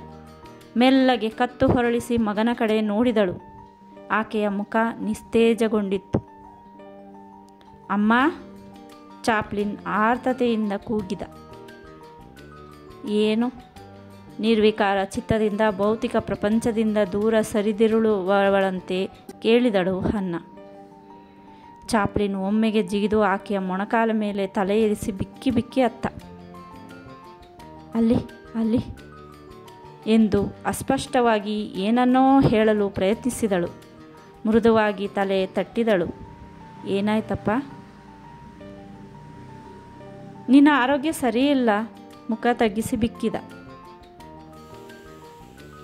ನೀನು ಹೇಳ್ತಿರೋದು ಸರಿ ಇರಬಹುದು. ನಾನು ಇಲ್ಲ, ನೀನು ಅಕ್ಕಪಕ್ಕದವರ ಮನೆಗಳ ಬಾಗಿಲು ಬಡಿದು ಮುಂದೆ ಹೇಳಲಾಗದ ಚಾಪ್ಲಿನ್ ಕಂಠ ಕಟ್ಟಿ ಬಿಕ್ಕಿದ. ನಾನು ಸಿಡ್ನಿಗಾಗಿ ಕಾಯ್ತಿದ್ದೀನಿ. ಆಕೆಯ ಧ್ವನಿಯಲ್ಲಿ ಶಕ್ತಿ ಇರಲಿಲ್ಲ. ಅವರೆಲ್ಲ ನನ್ನ ಮಗ ಸಿಡ್ನಿನ ಬಚ್ಚಿಟ್ಕೊಂಡಿದ್ದಾರೆ. ನನ್ನಿಂದ ಅವನನ್ನು ದೂರ ಮಾಡಿದ್ದಾರೆ. ಆಕೆಯ ಮಾತುಗಳನ್ನು ಕೇಳಿದ ಚಾಪ್ಲಿನ್ಗೆ ಓಣಿ ಹುಡುಗರಾಡಿದ ಮಾತು ಸತ್ಯವೆಂದೆನ್ನಿಸಿತು. ಹೋ ಅಮ್ಮ, ಹಾಗೆಲ್ಲ ಮಾತಾಡಬೇಡ. ನನ್ನಮ್ಮ ಬಿಕ್ಕಿ ಬಿಕ್ಕಿ ಅಳುತ್ತಲೇ ಹೇಳಿದ. ನಾನೀಗಲೇ ಹೋಗಿ ಡಾಕ್ಟರನ್ನು ಕರ್ಕೊಂಡು ಬರ್ತೀನಿ. ಆಕೆ ಮಗನ ತಲೆಯನ್ನು ಮೃದುವಾಗಿ ತಟ್ಟುತ್ತಲೇ ಹೇಳಿದಳು. ನನ್ನ ಮಗ ಸಿಡ್ನಿ ಎಲ್ಲಿದ್ದಾನಂತ ಆ ಮೆಕಾರ್ಥಿಗೆ ಗೊತ್ತು. ಬೇಕೆಂದೇ ಅವರೆಲ್ಲ ಸೇರಿಕೊಂಡು ನನ್ನ ಮಗನ್ನ ನನ್ನಿಂದ ದೂರ ಮಾಡಿದ್ದಾರೆ ಎಂದು ಗೊಣಗಿಕೊಂಡಳು. ಅಮ್ಮ, ಡಾಕ್ಟರ್ ಕರ್ಕೊಂಡು ಬರಲಿಕ್ಕೆ ಹೋಗ್ತೀನಿ. ದಯವಿಟ್ಟು ಅಡ್ಡಪಡಿಸಬೇಡ. ಚಾಪ್ಲಿನ್ ಆಕೆಯಿಂದ ಬಿಡಿಸಿಕೊಂಡು ಎದ್ದ. ಬಾಗಿಲ ಕಡೆ ಹೆಜ್ಜೆ ಹಾಕಿದ ಮಗನತ್ತ ನೀರಸವಾಗಿ ನೋಡಿದಳು. ಎಲ್ಲಿಗೋ ಹೋಗ್ತಿದೀಯಾ ಎಂದು ನೋವು ಮಿಶ್ರಿತ ಧ್ವನಿಯಲ್ಲಿ ಕೇಳಿದಳು. ಡಾಕ್ಟರ್ ಕರ್ಕೊಂಡು ಬರಲಿಕ್ಕೆ. ಇನ್ನೂ ತಡ ಮಾಡೋದು ಬೇಡ. ಅದಕ್ಕೆ ಆಕೆ ಉತ್ತರ ಕೊಡಲಿಲ್ಲ. ಮಗನ ಮಾತನ್ನು ಆಕೆ ಕೇಳಿಸಿಕೊಂಡಿದ್ದರೆ ತಾನೇ. ಉದ್ವಿಗ್ನಗೊಂಡು ನೋಡಿದಳು. ಚಾಪ್ಲಿನ್ ಒಂದೇ ಉಸಿರಿಗೆ ಮಹಡಿಯಿಂದ ಇಳಿದ. ನಾನೀಗ ಡಾಕ್ಟರ್ನ ಕರ್ಕೊಂಡು ಬರ್ತೀನಿ ಎಂದು ಏರಿಸಿರು ಬಿಡುತ್ತಾ ಮನೆಯ ಮಾಲಕಿಗೆ ಹೇಳಿ, ಆಗಲೇ ಡಾಕ್ಟರ್ ಕರೆತರಲು ಕಳಿಸಿಯಾಗಿದೆ ಎಂದು ಆಕೆ ಹೇಳಿ ತಡೆದಳು. ಸ್ವಲ್ಪ ಹೊತ್ತಿನಲ್ಲಿಯೇ ಸಿಡುಕು ಮೋರೆಯ ಸರ್ಕಾರಿ ವೈದ್ಯ ಬಂದ. ಮನೆಯ ಒಡತಿ ಹೇಳಿದ ಎಲ್ಲವನ್ನು ಆಲಿಸಿದ. ಮಹಡಿ ಏರಿ ಹನ್ನಾಳನ್ನು ಪರೀಕ್ಷಿಸಿದ. ಈಕೆಗೆ ಬುದ್ಧಿಭ್ರಮಣೆಯಾಗಿದೆ, ಕೂಡಲೇ ಆಸ್ಪತ್ರೆಗೆ ಕರ್ಕೊಂಡು ಹೋಗಿ ಸೇರಿಸಿ ಎಂದು ಸಲಹೆ ನೀಡಿದ. ಹಾಳೆ ಮೇಲೆ ಅದೆಲ್ಲ ಬರೆಯುವುದರ ಜೊತೆಗೆ ಹನ್ನ ಪೌಷ್ಟಿಕಾಂಶದ ಕೊರತೆ, ರಕ್ತಹೀನತೆಯಿಂದ ನರಳುತ್ತಿರುವುದನ್ನು ಪ್ರಸ್ತಾಪಿಸಿದ. ಒಳ್ಳೆಯ ಆಹಾರ ಕೊಟ್ಟರೆ ಅರ್ಧ ರೋಗ ವಾಸಿಯಾಗ್ತದೆ ಎಂದು ಹೇಳಿದ. ಮನೆಯ ಮಾಲಕಿ ಚಾಪ್ಲಿನ್ಗೆ ಸಹಕರಿಸಿದಳು. ಬಟ್ಟೆ ಬದಲಿಸಲೆಂದು ಆಕೆ ಹನ್ನಾಳನ್ನು ಬೇರೊಂದು ಕೋಣೆಗೆ ಕರೆದೊಯ್ದಳು. ಹನ್ನ ಚಿಕ್ಕ ಮಗುವಿನಂತೆ ವಿಧೇಯತೆಯಿಂದ ಆಕೆ ಹೇಳಿದಂತೆ ಕೇಳಿದಳು. ಅಕ್ಕಪಕ್ಕದ ಮನೆಯವರೆಲ್ಲ ಗೇಟಿನ ಮುಂದೆ ನೆರೆದು ಶುಭ ಕೋರಿ ಹನ್ನಾಳನ್ನು ಬೀಳ್ಕೊಟ್ಟರು. ಅವರೆಲ್ಲರ ಕಣ್ಣುಗಳಲ್ಲಿ ನೀರು ತುಂಬಿತ್ತು. ಸರ್ಕಾರಿ ಆಸ್ಪತ್ರೆ ಅಲ್ಲಿಂದ ಸುಮಾರು ಅರ್ಧ ಮೈಲಿ ದೂರದಲ್ಲಿತ್ತು. ಹನ್ನಾಳನ್ನು ಆಸ್ಪತ್ರೆವರೆಗೆ ನಡೆಸಿಕೊಂಡು ಹೋಗುವಷ್ಟರಲ್ಲಿ ಅವರಿಗೆ ಸಾಕಾಗಿ ಹೋಯಿತು. ದಾರಿ ಹೋಕರು ಆಕೆ ಕುಡಿದ ಅಮಲಿನಲ್ಲಿರಬಹುದೆಂದೇ ಭಾವಿಸಿದ್ದಿರಬಹುದು. ಆಸ್ಪತ್ರೆ ಪ್ರವೇಶಿಸಿದೊಡನೆ ತರುಣ ವೈದ್ಯನೋರ್ವ ಆಕೆಯನ್ನು ಕೂಲಂಕುಷ ಪರೀಕ್ಷೆಗೊಳಪಡಿಸಿದ. ನಂತರ ಚಿಕಿತ್ಸೆ ನಿಮಿತ್ತ ಆಸ್ಪತ್ರೆಗೆ ಸೇರಿಸಿಕೊಂಡ. ತಾಯಿಯನ್ನು ಆಸ್ಪತ್ರೆಯಲ್ಲಿ ಬಿಟ್ಟು ಬರುವಾಗ ಚಾಪ್ಲಿನ್ಗೆ ದುಃಖ ಒತ್ತರಿಸಿ ಬಂತು. ತಾಯಿಯೊಂದಿಗೆ ತಾನು ಕಳೆದ ಪ್ರತಿಯೊಂದು ಕ್ಷಣಗಳನ್ನು ನೆನಪಿಸಿಕೊಂಡ. ತಿಲ ಮಾತ್ರ ಸೌಖ್ಯವಿರದ ಮನೆಯಲ್ಲಿ ಇರುವುದಕ್ಕಿಂತ ತನ್ನ ತಾಯಿ ಆಸ್ಪತ್ರೆಯಲ್ಲಿರುವುದೇ ಮೇಲು ಎಂದುಕೊಂಡ. ಭಾರವಾದ ಹೆಜ್ಜೆ ಇಡುತ್ತಾ ವಾಪಸ್ಸಾದ ಚಾಪ್ಲಿನ್ ನೇರವಾಗಿ ಮನೆಯ ಕಡೆ ಹೋಗಲಿಲ್ಲ. ಹೊತ್ತು ಇಳಿಯುವವರೆಗೆ ನ್ಯೂವಿಂಗ್ಟನ್ ಮಾರ್ಕೆಟ್ನಲ್ಲಿ ಅಡ್ಡಾಡಿ ಮನೆಗೆ ಮರಳಿದ. ಸ್ನಾನದ ತೊಟ್ಟಿಗೆ ಅರ್ಧ ನೀರು ತುಂಬಿಸಿ ಕೊಳೆಯಾಗಿದ್ದ ಬಟ್ಟೆ ಬರೆ ತೊಳೆದ. ಸ್ನಾನ ಮಾಡಿದ. ಹೊಟ್ಟೆ ಕೆಟ್ಟದಾಗಿ ಹಸಿದಿತ್ತು. ಆಹಾರಕ್ಕಾಗಿ ಮನೆ ತುಂಬ ಹುಡುಕಾಡಿದ ತಾಯಿಯ ಪರ್ಸ್ನಲ್ಲಿ ಒಂದೆರಡು ಚಿಲ್ಲರೆ ಕಾಸು ವಿನಃ ಮತ್ತೇನೂ ಇರಲಿಲ್ಲ. ಹಲಗೆ ನೆನಪಾಗಿ, ಆಕೆ ಗೊದಗಿರುವ ದುಸ್ಥಿತಿ ನೆನಪಾಗಿ ಅವನು ಕುಸಿದು ಕೂತು ಭೋರೆಂದು ಸಾಕಾಗುವವರೆಗೆ ಅತ್ತ. ಹಸಿವೆ ಮತ್ತು ದುಃಖದಿಂದ ದಣಿದಿದ್ದ ಅವನು ಆ ರಾತ್ರಿ ಗಾಢವಾಗಿ ನಿದ್ದೆ ಹೋದ. ಬಿಕೋ ಎನ್ನುತ್ತಿದ್ದ ಆ ಕೋಣೆಯಲ್ಲಿ ಅವನಿಗೆ ಎಚ್ಚರ ಆದಾಗ ಸೂರ್ಯ ಸಾಕಷ್ಟು ಮೇಲೇರಿದ್ದ. ಸೂರ್ಯನ ಪ್ರತಿಯೊಂದು ಕಿರಣ ಹನ್ನಾಳ ಗೈರು ಹಾಜರಿಯನ್ನು ಚುಚ್ಚಿ ಹೇಳುತ್ತಿತ್ತು. ಮನೆಯ ಮಾಲಕಿ ಮೇಲೆ ಬಂದು ಚಾಪ್ಲಿನ್ನ ಮೈದಡವಿ ಬೇಕು ಬೇಡಗಳನ್ನು ವಿಚಾರಿಸಿದಳು. ಸಾಲ ಸೋಲ ಮಾಡಿದರೆ ಸಿಡ್ನಿ ಬಂದು ಖಂಡಿತ ತೀರಿಸದೇ ಇರಲಾರ. ಆದರೂ ನಾಚಿಕೆಯಿಂದ ಮತ್ತು ಸ್ವಾಭಿಮಾನದಿಂದ ಚಾಪ್ಲಿನ್ ಹಸಿವೆಯನ್ನು ಆಕೆ ಎದುರು ಮರೆಮಾಚಿದ. ಚಾಪ್ಲಿನ್ ಮಾತು ಕೊಟ್ಟಂತೆ ತಾಯಿಯನ್ನು ನೋಡಲು ಆಸ್ಪತ್ರೆಗೆ ಹೋಗಲಿಲ್ಲ. ಮನೆ ಮಾಲಕಿಯೇ ಡಾಕ್ಟರನ್ನು ವಿಚಾರಿಸಿದಳು. ಹೆಚ್ಚಿನ ಚಿಕಿತ್ಸೆಗಾಗಿ ಹನ್ನಾಳನ್ನು ಶೇನ್ ಹಿಲ್ ಮಾನಸಿಕ ಆಸ್ಪತ್ರೆಗೆ ವರ್ಗಾಯಿಸಲಾಗಿರುವುದಾಗಿ ಡಾಕ್ಟರ್ ಹೇಳಿದರು. ಈ ವಿಷಯವನ್ನು ಆಕೆ ಹೇಳಿದಾಗ ತಾನು ಹೋಗುವುದಾದರೂ ಹೇಗೆ? ಸಿಡ್ನಿ ಬಂದೊಡನೆ ಅವನ ಸಂಗಡ ಆಸ್ಪತ್ರೆಗೆ ಹೋಗಿ ತನ್ನ ತಾಯಿಯನ್ನು ನೋಡಿಕೊಂಡು ಬರುವೆನೆಂದು ನಿರ್ಧರಿಸಿದ. ಆ ಕೆಲವು ದಿನಗಳ ಕಾಲ ಅವನು ಯಾರೊಂದಿಗೂ ಬೆರೆಯಲೂ ಇಲ್ಲ, ಮಾತಾಡಲೂ ಇಲ್ಲ. ಒಂಟಿಯಾಗಿ ದುಃಖ ನುಂಗಿ ಉಳಿದುಬಿಟ್ಟ. ಒಂದೆರಡು ದಿನಗಳಿಂದ ಉಪವಾಸದಿಂದ ಕೊಳೆಯುತ್ತಿದ್ದ ಚಾಪ್ಲಿನ್ನನ್ನು ಮನೆಯ ಮಾಲಕಿ ಅಕ್ಕರೆಯಿಂದ ಊಟ ಬಡಿಸಿ ಮಾಡಿಸಿದಳು. ಚಾಪ್ಲಿನ್ ಸಿಡ್ನಿಗಾಗಿ ಎದುರು ನೋಡಿದ್ದಾಯಿತು. ಅವನಿಂದ ಯಾವ ಸುದ್ದಿ ಇಲ್ಲ. ತನಗೆ ತನ್ನವರು ನನ್ನವರೆಂದರೆ ಮನೆಯ ಮಾಲಕಿ ಮಾತ್ರ. ಅವನು ಅಂಗಲಾಚಿ ಮೆಕಾರ್ತಿಯವರ ಬಳಿಗೂ ಹೋಗಲಿಲ್ಲ. ಸಿಡ್ನಿ ಬಾರದಿದ್ದ ಪಕ್ಷದಲ್ಲಿ ಮನೆಯ ಮಾಲಕಿ ಅಧಿಕಾರಿಗಳಿಗೆ ತನ್ನನ್ನು ಒಪ್ಪಿಸದೇ ಇರಲಾರಳು. ಅವರು ಮತ್ತೆ ತನ್ನನ್ನು ಡ್ಯಾನ್ವೆಲ್ ಸ್ಕೂಲ್ ಎಂಬ ರೌರವ ನರಕಕ್ಕೆ ತಳ್ಳದೇ ಇರುವುದಿಲ್ಲ. ಹೀಗೆ ಯೋಚಿಸಿದ ಚಾಪ್ಲಿನ್ ದಿನದ ಬಹುಪಾಲು ಸಮಯವನ್ನು ಕೆನಿಂಗ್ಟನ್ ರಸ್ತೆಯ ಹಿಂಬದಿಯಲ್ಲಿ ಮರದ ಕೆಲಸ ಮಾಡುವವರ ಬಳಿ ಕಳೆಯತೊಡಗಿದ. ಅವರು ಮರದ ದಿಮ್ಮಿಗಳನ್ನು ಕೊಯ್ದು ಬೆತ್ತಗಳನ್ನು ತಯಾರಿಸುತ್ತಿದ್ದುದು ಆಸಕ್ತಿದಾಯಕವಾಗಿತ್ತು. ಕ್ರಮೇಣ ಅವರಿಗೆ ಕೆಲಸದಲ್ಲಿ ಸಹಾಯ ಮಾಡತೊಡಗಿದ. 30ಕ್ಕೆ ಮುದುಕರಂತೆ ಕಾಣುತ್ತಿದ್ದ ಅವರು ಶುಕ್ರವಾರ ಮತ್ತು ಶನಿವಾರ ಉಳಿದ ಕಟ್ಟಿಗೆಯನ್ನು ಉರುವಲಿಗೆ ಮಾರುತ್ತಿದ್ದರು. ಸಿಹಿ ಮೂತ್ರ ರೋಗದಿಂದ ಬಳಲುತ್ತಿದ್ದ ಅವರ ಯಜಮಾನನ ಬಾಯಿ ಮೇಲ್ವಡೆ ಹಲ್ಲುಗಳಿಲ್ಲದೆ ಬಿಕೋ ಎನ್ನುತ್ತಿತ್ತು. ಆದರೆ ಆತನ ಹೃದಯ ಮಾತ್ರ ಬಿಕೋ ಎನ್ನುತ್ತಿರಲಿಲ್ಲ. ಕೇಳದಿದ್ದರೂ ಚಾಪ್ಲಿನ್ ಕೈಯಲ್ಲಿ ಒಂದಿಷ್ಟು ಕಾಸು ಇಡುತ್ತಿದ್ದ. ಚಾಪ್ಲಿನ್ ಗಿಣ್ಣು ಬ್ರೆಡ್ ಕೊಂಡು ತಿನ್ನುತ್ತಿದ್ದ. ಒಂದು ದಿನ ಬಾಸ್ ತನ್ನ ವರ್ಕ್ಶಾಪಿನಲ್ಲಿ ದುಡಿಯುವವರನ್ನೆಲ್ಲ ಫ್ರೆಡ್ ಕಾರ್ನೋ ಕಂಪನಿಯ ಹಾಸ್ಯ ನಾಟಕವಿದ್ದ ಮ್ಯೂಸಿಕ್ ಹಾಲ್ಗೆ ಕರೆದುಕೊಂಡು ಹೋದ. ಅಂದು ಚಾಪ್ಲಿನ್ನ ಉತ್ಸಾಹಕ್ಕೆ ಗಡಿಗಳೇ ಇರಲಿಲ್ಲ. ತಾನು ಮುಂದೊಂದು ದಿನ ಫ್ರೆಡ್ ಕಾರ್ನೋ ಕಂಪನಿಯನ್ನು ಸೇರಬೇಕಾಗಿ ಬರಬಹುದೆಂದು ಚಾಪ್ಲಿನ್ ಊಹಿಸಿರಲಿಲ್ಲ. ಒಂದು ಸಂಜೆ ಮನೆಗೆ ಬಂದ ಚಾಪ್ಲಿನ್ನ ಕೈಯಲ್ಲಿ ಮನೆಯ ಮಾಲಕಿ ಅವನ ಕೈಗೊಂದು ತಂತಿ ಕೊಟ್ಟಳು. ಸಿಡ್ನಿ ಮರುದಿನ 10 ಗಂಟೆಗೆ ಸರಿಯಾಗಿ ವಾಟರ್ಲೂ ನಿಲ್ದಾಣದಲ್ಲಿ ಇಳಿಯುತ್ತಿರುವುದಾಗಿ ಅದರಲ್ಲಿ ತಿಳಿಸಿದ್ದ. ಅದನ್ನು ಓದಿ ಚಾಪ್ಲಿನ್ ಕುಣಿದಾಡಿದ ಹಿಗ್ಗಿನಿಂದ. ಮರುದಿನ ಮಲಿನ ಬಟ್ಟೆಯುಟ್ಟು ನಿಲ್ದಾಣಕ್ಕೆ ಹೋಗಿ ಸಿಡ್ನಿಯನ್ನು ಸ್ವಾಗತಿಸಲು ಚಾಪ್ಲಿನ್ ಹಿಂಜರಿದ. ಆದರೆ ಹೋಗದೆ ಬೇರೆ ದಾರಿ ಇರಲಿಲ್ಲ. ತಮ್ಮ ಮನೆಯನ್ನು ಅವನು ಸುಲಭವಾಗಿ ಹುಡುಕುವ ಬಗೆಯಾದರೂ ಹೇಗೆ? ಇದುದರಲ್ಲಿಯೇ ನೀಟಾಗಿ ಡ್ರೆಸ್ ಮಾಡಿಕೊಂಡು ಸಿಡ್ನಿಗಾಗಿ ಕಾಯುತ್ತಾ ನಿಲ್ದಾಣದ ಹೊರಗೆ ಒಂದು ಮೂಲೆಯಲ್ಲಿ ನಿಂತ. ಸಿಡ್ನಿ ಬಂದೊಡನೆ ಓಡಿ ಹೋಗಿ ಎದುರಿಗೆ ನಿಂತ. ಒಂದು ಕ್ಷಣದ ನಂತರ ತಮ್ಮನನ್ನು ಗುರುತಿಸಿದ ಸಿಡ್ನಿ ಅವನನ್ನು ಆಲಂಗಿಸಿಕೊಂಡ. ಚಾಪ್ಲಿನ್ನನ್ನು ನಿಟ್ಟಿಸಿ ನೋಡಿ, ಯಾಕೆ ಸಪ್ಪಗಿದ್ದಿ, ಏನಾಯಿತು ಎಂದು ವಿಚಾರಿಸಿದ. ಚಾಪ್ಲಿನ್ ತಣ್ಣಗಿನ ಧ್ವನಿಯಲ್ಲಿ ಎಲ್ಲ ವಿವರಿಸಿದ. ಅದನ್ನೆಲ್ಲ ಕೇಳಿ ಸಿಡ್ನಿ ದಿಗ್ಭ್ರಾಂತಗೊಂಡ. ಮನೆ ತಲುಪಿದ ನಂತರ ಮನೆಯ ಮಾಲಕಿ ಎಲ್ಲ ಸವಿವರವಾಗಿ ವಿವರಿಸಿದಳು. ಸಿಡ್ನಿ ತಮ್ಮನನ್ನು ಬಜಾರಿಗೆ ಕರೆದೊಯ್ದು ಹೊಸ ಬಟ್ಟೆ ಕೊಡಿಸಿದ. ಹಾಗೆ ತಿನ್ನಲು ತಿಂಡಿ ಮತ್ತಿತರ ವಸ್ತುಗಳನ್ನು ಸಹ. ಒಂದು ದಿನ ಸಿಡ್ನಿ ಮತ್ತು ಚಾಪ್ಲಿನ್ ತಾಯಿಯನ್ನು ನೋಡಲು ಆಸ್ಪತ್ರೆಗೆ ಹೋದರು. ಹನ್ನಾ ದೈಹಿಕವಾಗಿ ಜರ್ಜರಿತಗೊಂಡಿದ್ದಳು. ಮಕ್ಕಳಿಬ್ಬರನ್ನು ಗುರುತಿಸಿ ಹಿರಿ ಹಿಗ್ಗಿದಳು. ಚಾಪ್ಲಿನ್ ತನ್ನ 12ನೇ ವಯಸ್ಸಿಗೆ ವಿಕ್ಟೋರಿಯನ್ ಸಮಾಜದಿಂದ ಏನೆಲ್ಲ ಕಲಿತ.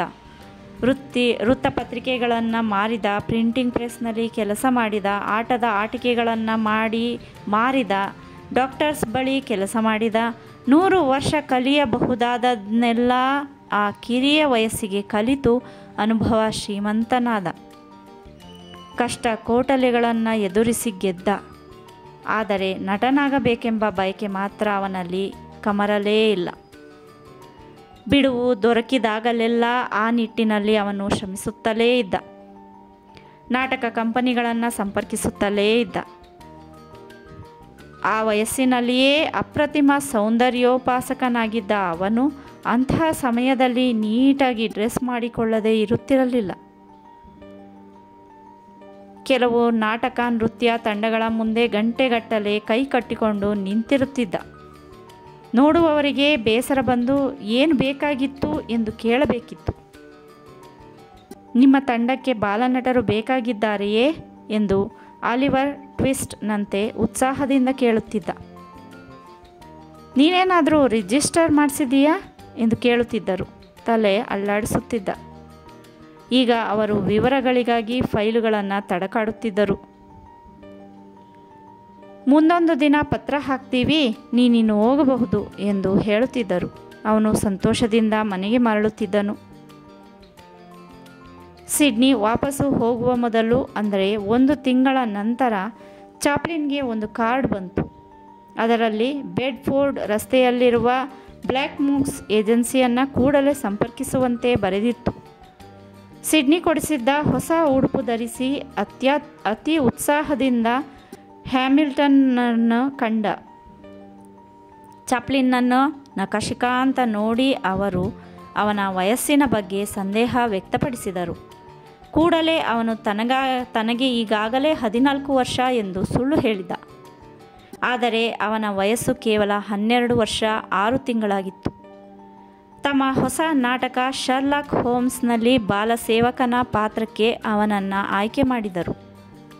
ಬರುವ ವಸಂತ ಋತುವಿನಿಂದ ಪ್ರವಾಸ ಹೊರಡುವ ತಂಡದಲ್ಲಿ ಅವನು 40 ವಾರಗಳ ಕಾಲ ಭಾಗವಹಿಸಬೇಕಿತ್ತು. ವಾರಕ್ಕೆ 2 ಪೌಂಡ್ಸ್ ಮತ್ತು 10 ಶಿಲ್ಲಿಂಗ್ಸ್ ಎಂದು ಅವರು ಸಂಭಾವನೆ ಬಗ್ಗೆ ಮಾತನಾಡಿದರು. ವ್ಯವಹಾರ ಕುಶಲಿಯಾದ ಚಾಪ್ಲಿನ್ ಈ ಬಗ್ಗೆ ತನ್ನ ಅಣ್ಣನೊಡನೆ ಮಾತಾಡಿ ತಿಳಿಸುವುದಾಗಿ ಹೇಳಿದ್ದಕ್ಕೆ ಹ್ಯಾಮಿಲ್ಟನ್ ನಕ್ಕರು. ಅವರು ತಮ್ಮ ತಂಡದವರನ್ನು ಕೂಗಿ ಕರೆದು, ನೋಡ್ರಿ, ನಮ್ಮ ಬಿಲ್ಲಿ ಪಾತ್ರ ಹುಡುಗ ಹೇಳಿ ಮಾಡಿಸಿದಂತಿದ್ದಾನೆ ಎಂದು ಸಂತೋಷದಿಂದ ಒಪ್ಪಿಗೆ ಸೂಚಿಸಿದರು. ಇದುವರೆಗೆ ನಿಷ್ಠುರವಾಗಿದ್ದ ಪ್ರಪಂಚ ತನ್ನ ಬಗ್ಗೆ ಇಷ್ಟೊಂದು ಕರುಣೆ ತೋರಬಹುದೆಂದು ಅವನು ಕನಸು ಮನಸ್ಸಿನಲ್ಲೂ ಯೋಚಿಸಿರಲಿಲ್ಲ. ಹ್ಯಾಮಿಲ್ಟನ್ ಪತ್ರ ಕೊಟ್ಟು ಸೇಂಟ್ಸ್ ಬರಿಯವರ ಗ್ರೀನ್ ರೂಮಿಗೆ ಕಳಿಸಿದರು. ಚಾಪ್ಲಿನ್ಗೆ ಅಲ್ಲೂ ಸಹ ಇದೇ ಸಂತೋಷದ ಅನುಭವವಾಯಿತು. ಒಂದು ಕ್ಷಣ ಹಕ್ಕಿಯಂತೆ ಹಾರಿ ಮೋಡಗಳ ನಡುವೆ ತೇಲಾಡಿದಂತೆ ಭಾಸವಾಯಿತು ಅವನಿಗೆ. ಶರ್ಲಾಕ್ ಹೋಮ್ಸ್ನ ವಿನಮ್ರ ಬಿಲ್ಲಿ ಪಾತ್ರ ಮಾಡೋದಕ್ಕೂ ಪುಣ್ಯ ಮಾಡಿರಬೇಕು. ಅದೊಂದು ನಾಟಕದ ವಿಶಿಷ್ಟ ಪಾತ್ರ. ನಾಯಕನಿಗಿರೋ ಮಹತ್ವ ಆ ಪಾತ್ರಕ್ಕೂ ಇದೆ. ಆ ಪಾತ್ರಕ್ಕೆ ಚಾಪ್ಲಿನ್ ಹೇಳಿ ಮಾಡಿಸಿದಂತಿರುವನು ಎಂದು ಮುಂತಾಗಿ ಎಲ್ಲರೂ ಪ್ರಶಂಸಿಸಿದ್ದು. ಆ ಪ್ರಶಂಸೆಗಳಿಂದ ತುಸು ಗೊಂದಲಕ್ಕೀಡಾದವನಂತೆ ಕಂಡುಬಂದ ಚಾಪ್ಲಿನ್ ಕೈಗೆ ನಾಟಕದ ಪ್ರತಿ ಕೊಟ್ಟು ಸಂಭಾಷಣೆಯನ್ನು ಓದುವಂತೆ ಹೇಳಿದರು. ಅದನ್ನು ಸರಿಯಾಗಿ ಓದಲಾಗದೆ ಉಗ್ಗಿದ. ತನ್ನ ಅದೃಷ್ಟವೆಂಬಂತೆ ಅವರು ಅದರಿಂದ ನಿರಾಶರಾಗಲಿಲ್ಲ. ಮನೆಗೆ ತೆಗೆದುಕೊಂಡು ಹೋಗಿ ಪ್ರಾಕ್ಟೀಸು ಮಾಡು ಎಂದು ಪ್ರೀತಿ ಮತ್ತು ವಿಶ್ವಾಸದಿಂದ ಸಲಹೆ ನೀಡಿದರು. ಮನೆಗೆ ಹೋಗುವಾಗ ದಾರಿ ಉದ್ದಕ್ಕೂ ಅತೀವ ಸಂತೋಷದಿಂದ ಕಂಪಿಸಿದ. ಇನ್ನು ಮುಂದೆ ತನ್ನ ಕಷ್ಟ ಕೋಟಲೆಗಳು ಬಗೆಹರಿದವು. ತನ್ನ ತಾಯಿಯ ಕನಸು ನನಸಾಗುವ ದಿನಗಳು ದೂರವಿಲ್ಲ. ಇನ್ನು ತಾನು ಕೊಳಚೆ ಕಂಪೆ ಸೇರಿದ ಹುಡುಗನಲ್ಲ. ತಾನಿನ್ನೇನಿದ್ದರೂ ನಾಟಕ ತಂಡಕ್ಕೆ ಸೇರಿರುವ ನಟ. ತನ್ನ ಬದುಕಿನಲ್ಲಿ ಇಂಥದೊಂದು ಮಹತ್ವ ತಿರುವು ಸಿಗುವುದೆಂದು ತಾನು ಕನಸು ಮನಸ್ಸಿನಲ್ಲಿಯೂ ಊಹಿಸಿರಲಿಲ್ಲ. ಹೀಗೆ ಯೋಚಿಸುತ್ತಿದ್ದ ಚಾಪ್ಲಿನ್ಗೆ ಅಳಬೇಕೆಂದೆನಿಸಿತು.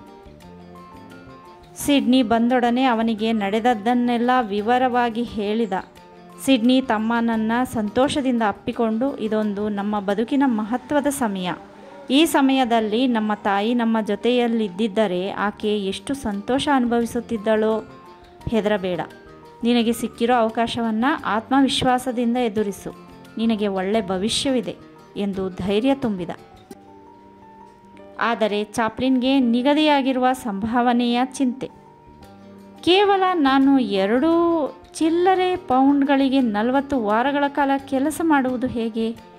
ಅದಕ್ಕೆ ಸಂಬಂಧಿಸಿದ ಕರಾರು ಪತ್ರಗಳ ಉಸಾಬರಿ ನೀನೇ ನೋಡಿಕೊಂಡರೆ ಒಳ್ಳೆಯದು ಎಂದು ಚಾಪ್ಲಿನ್ ಅಣ್ಣ ಸಿಡ್ನಿಗೆ ಹೇಳಿದ. ತಮ್ಮನ ಮಾತು ಕೇಳಿ ಸಿಡ್ನಿಗೆ ನಗು ಬಂತು. 2 ಚಿಲ್ಲರೆ ಪೌಂಡಾದರೆ ಏನು ಕಡಿಮೆ ಅಂತ ತಿಳ್ಕೊಂಡಿದ್ದೀಯಾ? 40 ವಾರಗಳ ನಿನ್ನ ಪಾಡ ಖರ್ಚು ತೆಗೆದು ಏನಿಲ್ಲ ಅಂದರೂ 60 ಪೌಂಡು ಉಳಿಸಬಹುದು. ಮುಂದೆ ನಿನ್ನ ಅಭಿನಯ ಕೌಶಲ್ಯ ನೋಡಿ ಅವರು ನಿನ್ನ ಸಂಭಾವನೆ ಹೆಚ್ಚಿಸಬಹುದು ಎಂದು ಸಮಾಧಾನ ಹೇಳಿದ. ಆದರೂ ಅದರಿಂದ ಸಮಾಧಾನಗೊಳ್ಳದ ಚಾಪ್ಲಿನ್ ಹ್ಯಾಮಿಲ್ಟನ್ ಬಳಿಗೆ ಹೋಗಿ ಸಂಭಾವನೆ ಹೆಚ್ಚಿಸಬೇಕೆಂದು ಕೇಳಿಕೊಂಡ. ಅದಕ್ಕೆ ಅವರು ಒಪ್ಪಲಿಲ್ಲ. ಚಾಪ್ಲಿನ್ ಅಷ್ಟಕ್ಕೆ ತೃಪ್ತಿ ಪಡಬೇಕಾಗಿ ಬಂತು. ಮನೆಯಲ್ಲಿ ಸಿಡ್ನಿ ಪಾತ್ರದ ಸಂಭಾಷಣೆ ಉಚ್ಚರಿಸುವ ಬಗ್ಗೆ, ಅದರ ಏರಿಳಿತಗಳ ಬಗ್ಗೆ, ಪ್ರತಿಯೊಂದು ಸಾಲನ್ನು ನೆನಪಿನಲ್ಲಿ ಇರಿಸಿಕೊಳ್ಳುವ ಬಗ್ಗೆ ನುರಿತ ಶಿಕ್ಷಕನಂತೆ ತಮ್ಮನಿಗೆ ಬಿಡಿಸಿ ಹೇಳಿದ. 3 ದಿನಗಳಲ್ಲಿ ಚಾಪ್ಲಿನ್ ತನ್ನ ಪಾತ್ರದ ಮೇಲೆ ಸಂಪೂರ್ಣ ಹತೋಟಿ ಸಾಧಿಸಿದವನಾದರೂ ಕೇವಲ ಒಂದೇ ಒಂದು ವಾಕ್ಯ ಮಾತ್ರ ಕಿರುಕುಳ ನೀಡಿತು. ಏನು ಯೋಚಿಸ್ತಿದ್ದೀಯಾ ಮಿಸ್ಟರ್ ಪಿಯೂರ್ಪೊಂಟ್ ಮೊರ್ಗನ್ ಎಂಬ ಸಾಲೆ ಅದು. ಆದರೆ ಚಾಪ್ಲಿನ್ ಪುಟರ್ಪಂಟ್ ಮೊರ್ಗನ್ ಎನ್ನುತ್ತಿದ್ದ. ಮುಂದೆ ಸೇನ್ಸ್ಬರಿ ಸರಿಪಡಿಸಿದ. ಚಾಪ್ಲಿನ್ನ ಸಂಭಾಷಣೆಗೆ ಸಂಬಂಧಿಸಿದ ಉಚ್ಚಾರಣೆ ಮತ್ತು ಅಭಿನಯ ನೋಡಿ ಎಲ್ಲರೂ ಮೂಗಿನ ಮೇಲೆ ಬೆರಳಿಟ್ಟುಕೊಂಡರು. ನುರಿತ ನಟರಿಗೆ ಮಾತ್ರ ಇದು ಸಾಧ್ಯ. ಅಭಿನಯಕ್ಕೆ ಸಂಬಂಧಿಸಿದಂತೆ ಎಷ್ಟು ವರ್ಷಗಳ ಅನುಭವವಿದೆ ಎಂದು ಅವರು ಕೇಳಿದಾಗ ಚಾಪ್ಲಿನ್ಗೆ ನಗು ಬಂತು. ಎಷ್ಟಿದ್ದರೂ ತಾನು ಕಲಾವಿದರ ಕುಟುಂಬದಿಂದ ಬಂದವನು ತಾನೇ. ನಾಟಕದ ಪ್ರದರ್ಶನ ಆರಂಭಗೊಂಡಿತು. ಚಾಪ್ಲಿನ್ ತನ್ನ ಪಾತ್ರಗಳನ್ನು ಅಮೋಘವಾಗಿ ಅಭಿನಯಿಸಿ ಪ್ರೇಕ್ಷಕರ ಅಭಿಮಾನ ಸೂರೆಗೊಂಡ. ಅವನು ಅಭಿನಯಿಸಿದ ಜಿಮ್ ಪಾತ್ರವಂತೂ ಪ್ರೇಕ್ಷಕರ ಹೃದಯಗಳಲ್ಲಿ ಅಚ್ಚೊತ್ತಿತ್ತು. ಪ್ರದರ್ಶನದಿಂದ ಪ್ರದರ್ಶನಕ್ಕೆ, ಪಾತ್ರದಿಂದ ಪಾತ್ರಕ್ಕೆ ಚಾಪ್ಲಿನ್ ತಿದ್ದುಕೊಳ್ಳುತ್ತಾ ಉತ್ತಮಗೊಳಿಸುತ್ತಲೇ ಹೋದ. ಲಂಡನ್ ಟಾಪಿಕಲ್ ಟೈಮ್ಸ್ ಅಂಥ ಪ್ರಮುಖ ವೃತ್ತಪತ್ರಿಕೆಗಳು ಮಾಸ್ಟರ್ ಚಾರ್ಲಸ್ ಸ್ಪೆನ್ಸರ್ ಚಾಪ್ಲಿನ್ನ ಅಭಿನಯವನ್ನು ಅಮೋಘವೆಂದು ಕೊಂಡಾಡಿದವು. ಹಾಗೆ ತಮ್ಮನ ಅಭಿನಯವನ್ನು ಹೊಗಳಿ ಪ್ರಕಟಿಸುತ್ತಿದ್ದ ಪತ್ರಿಕೆಗಳನ್ನು ಸಿಡ್ನಿ ಡಜನ್ಗಟ್ಟಲೆ ಖರೀದಿಸಿ ತಾನು ಗಟ್ಟಿಯಾಗಿ ಓದುತ್ತಿದ್ದ, ಇತರರಿಂದ ಓದಿಸುತ್ತಿದ್ದ, ತಮ್ಮನಿಗೂ ತೋರಿಸಿ ಬೆನ್ನು ತಟ್ಟುತ್ತಿದ್ದ. ಶರ್ಲಾಕ್ ಹೋಮ್ಸ್ ನಾಟಕದ ತಾಲೀಮಿನ ಬಿಡುವಿನ ಸಮಯದಲ್ಲಿ ಚಾಪ್ಲಿನ್ ಸಿಡ್ನಿಯೊಡನೆ ತಮ್ಮ ತಾಯಿಯನ್ನು ನೋಡಲು ಆಸ್ಪತ್ರೆಗೆ ಹೋದ. ನರ್ಸ್ಗಳನ್ನು ಎಷ್ಟು ಕಾಡಿದರೂ ಬೇಡಿದರೂ ಆಕೆ ಅವರನ್ನು ಹನ್ನಾಳಿದ್ದ ಕೋಣೆಗೆ ಬಿಡಲಿಲ್ಲ. ಅದರಿಂದ ಅಣ್ಣ ತಮ್ಮಂದಿರಿರುವರ ಅಸದಳ ದುಃಖವಾಯಿತು.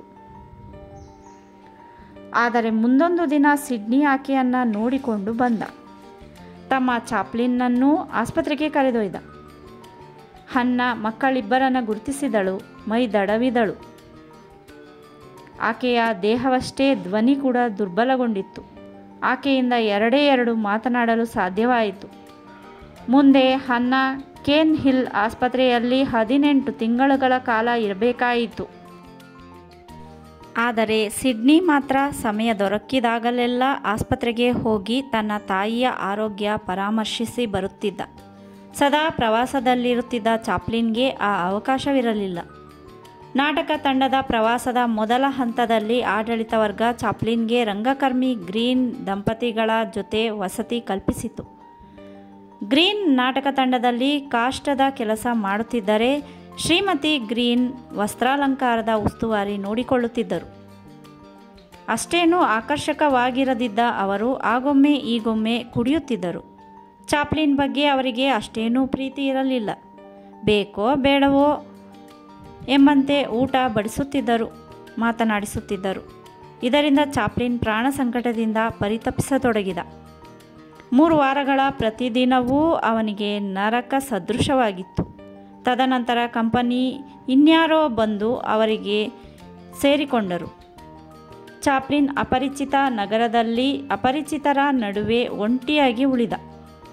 ಸಾಯಂಕಾಲ ಪ್ರದರ್ಶನದ ವೇಳೆಯವರೆಗೆ ಅವನು ಹಿಂಬದಿಯ ಕೋಣೆಯಲ್ಲಿ ಒಂಟಿಯಾಗಿಯೇ ಇರುತ್ತಿದ್ದ.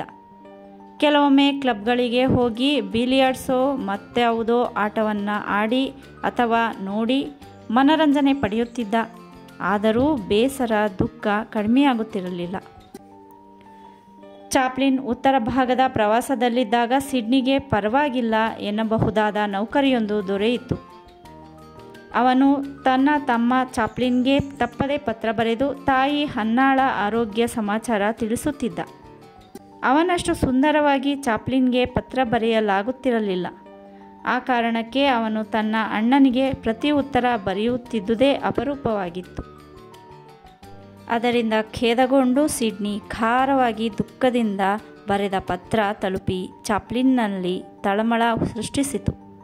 ತಾಯಿ ಆಸ್ಪತ್ರೆ ಸೇರಿದಂದಿನಿಂದ ನಾವಿಬ್ಬರೂ ನಮ್ಮವೇ ಆದ ಪ್ರಪಂಚದಲ್ಲಿದ್ದೇವೆ.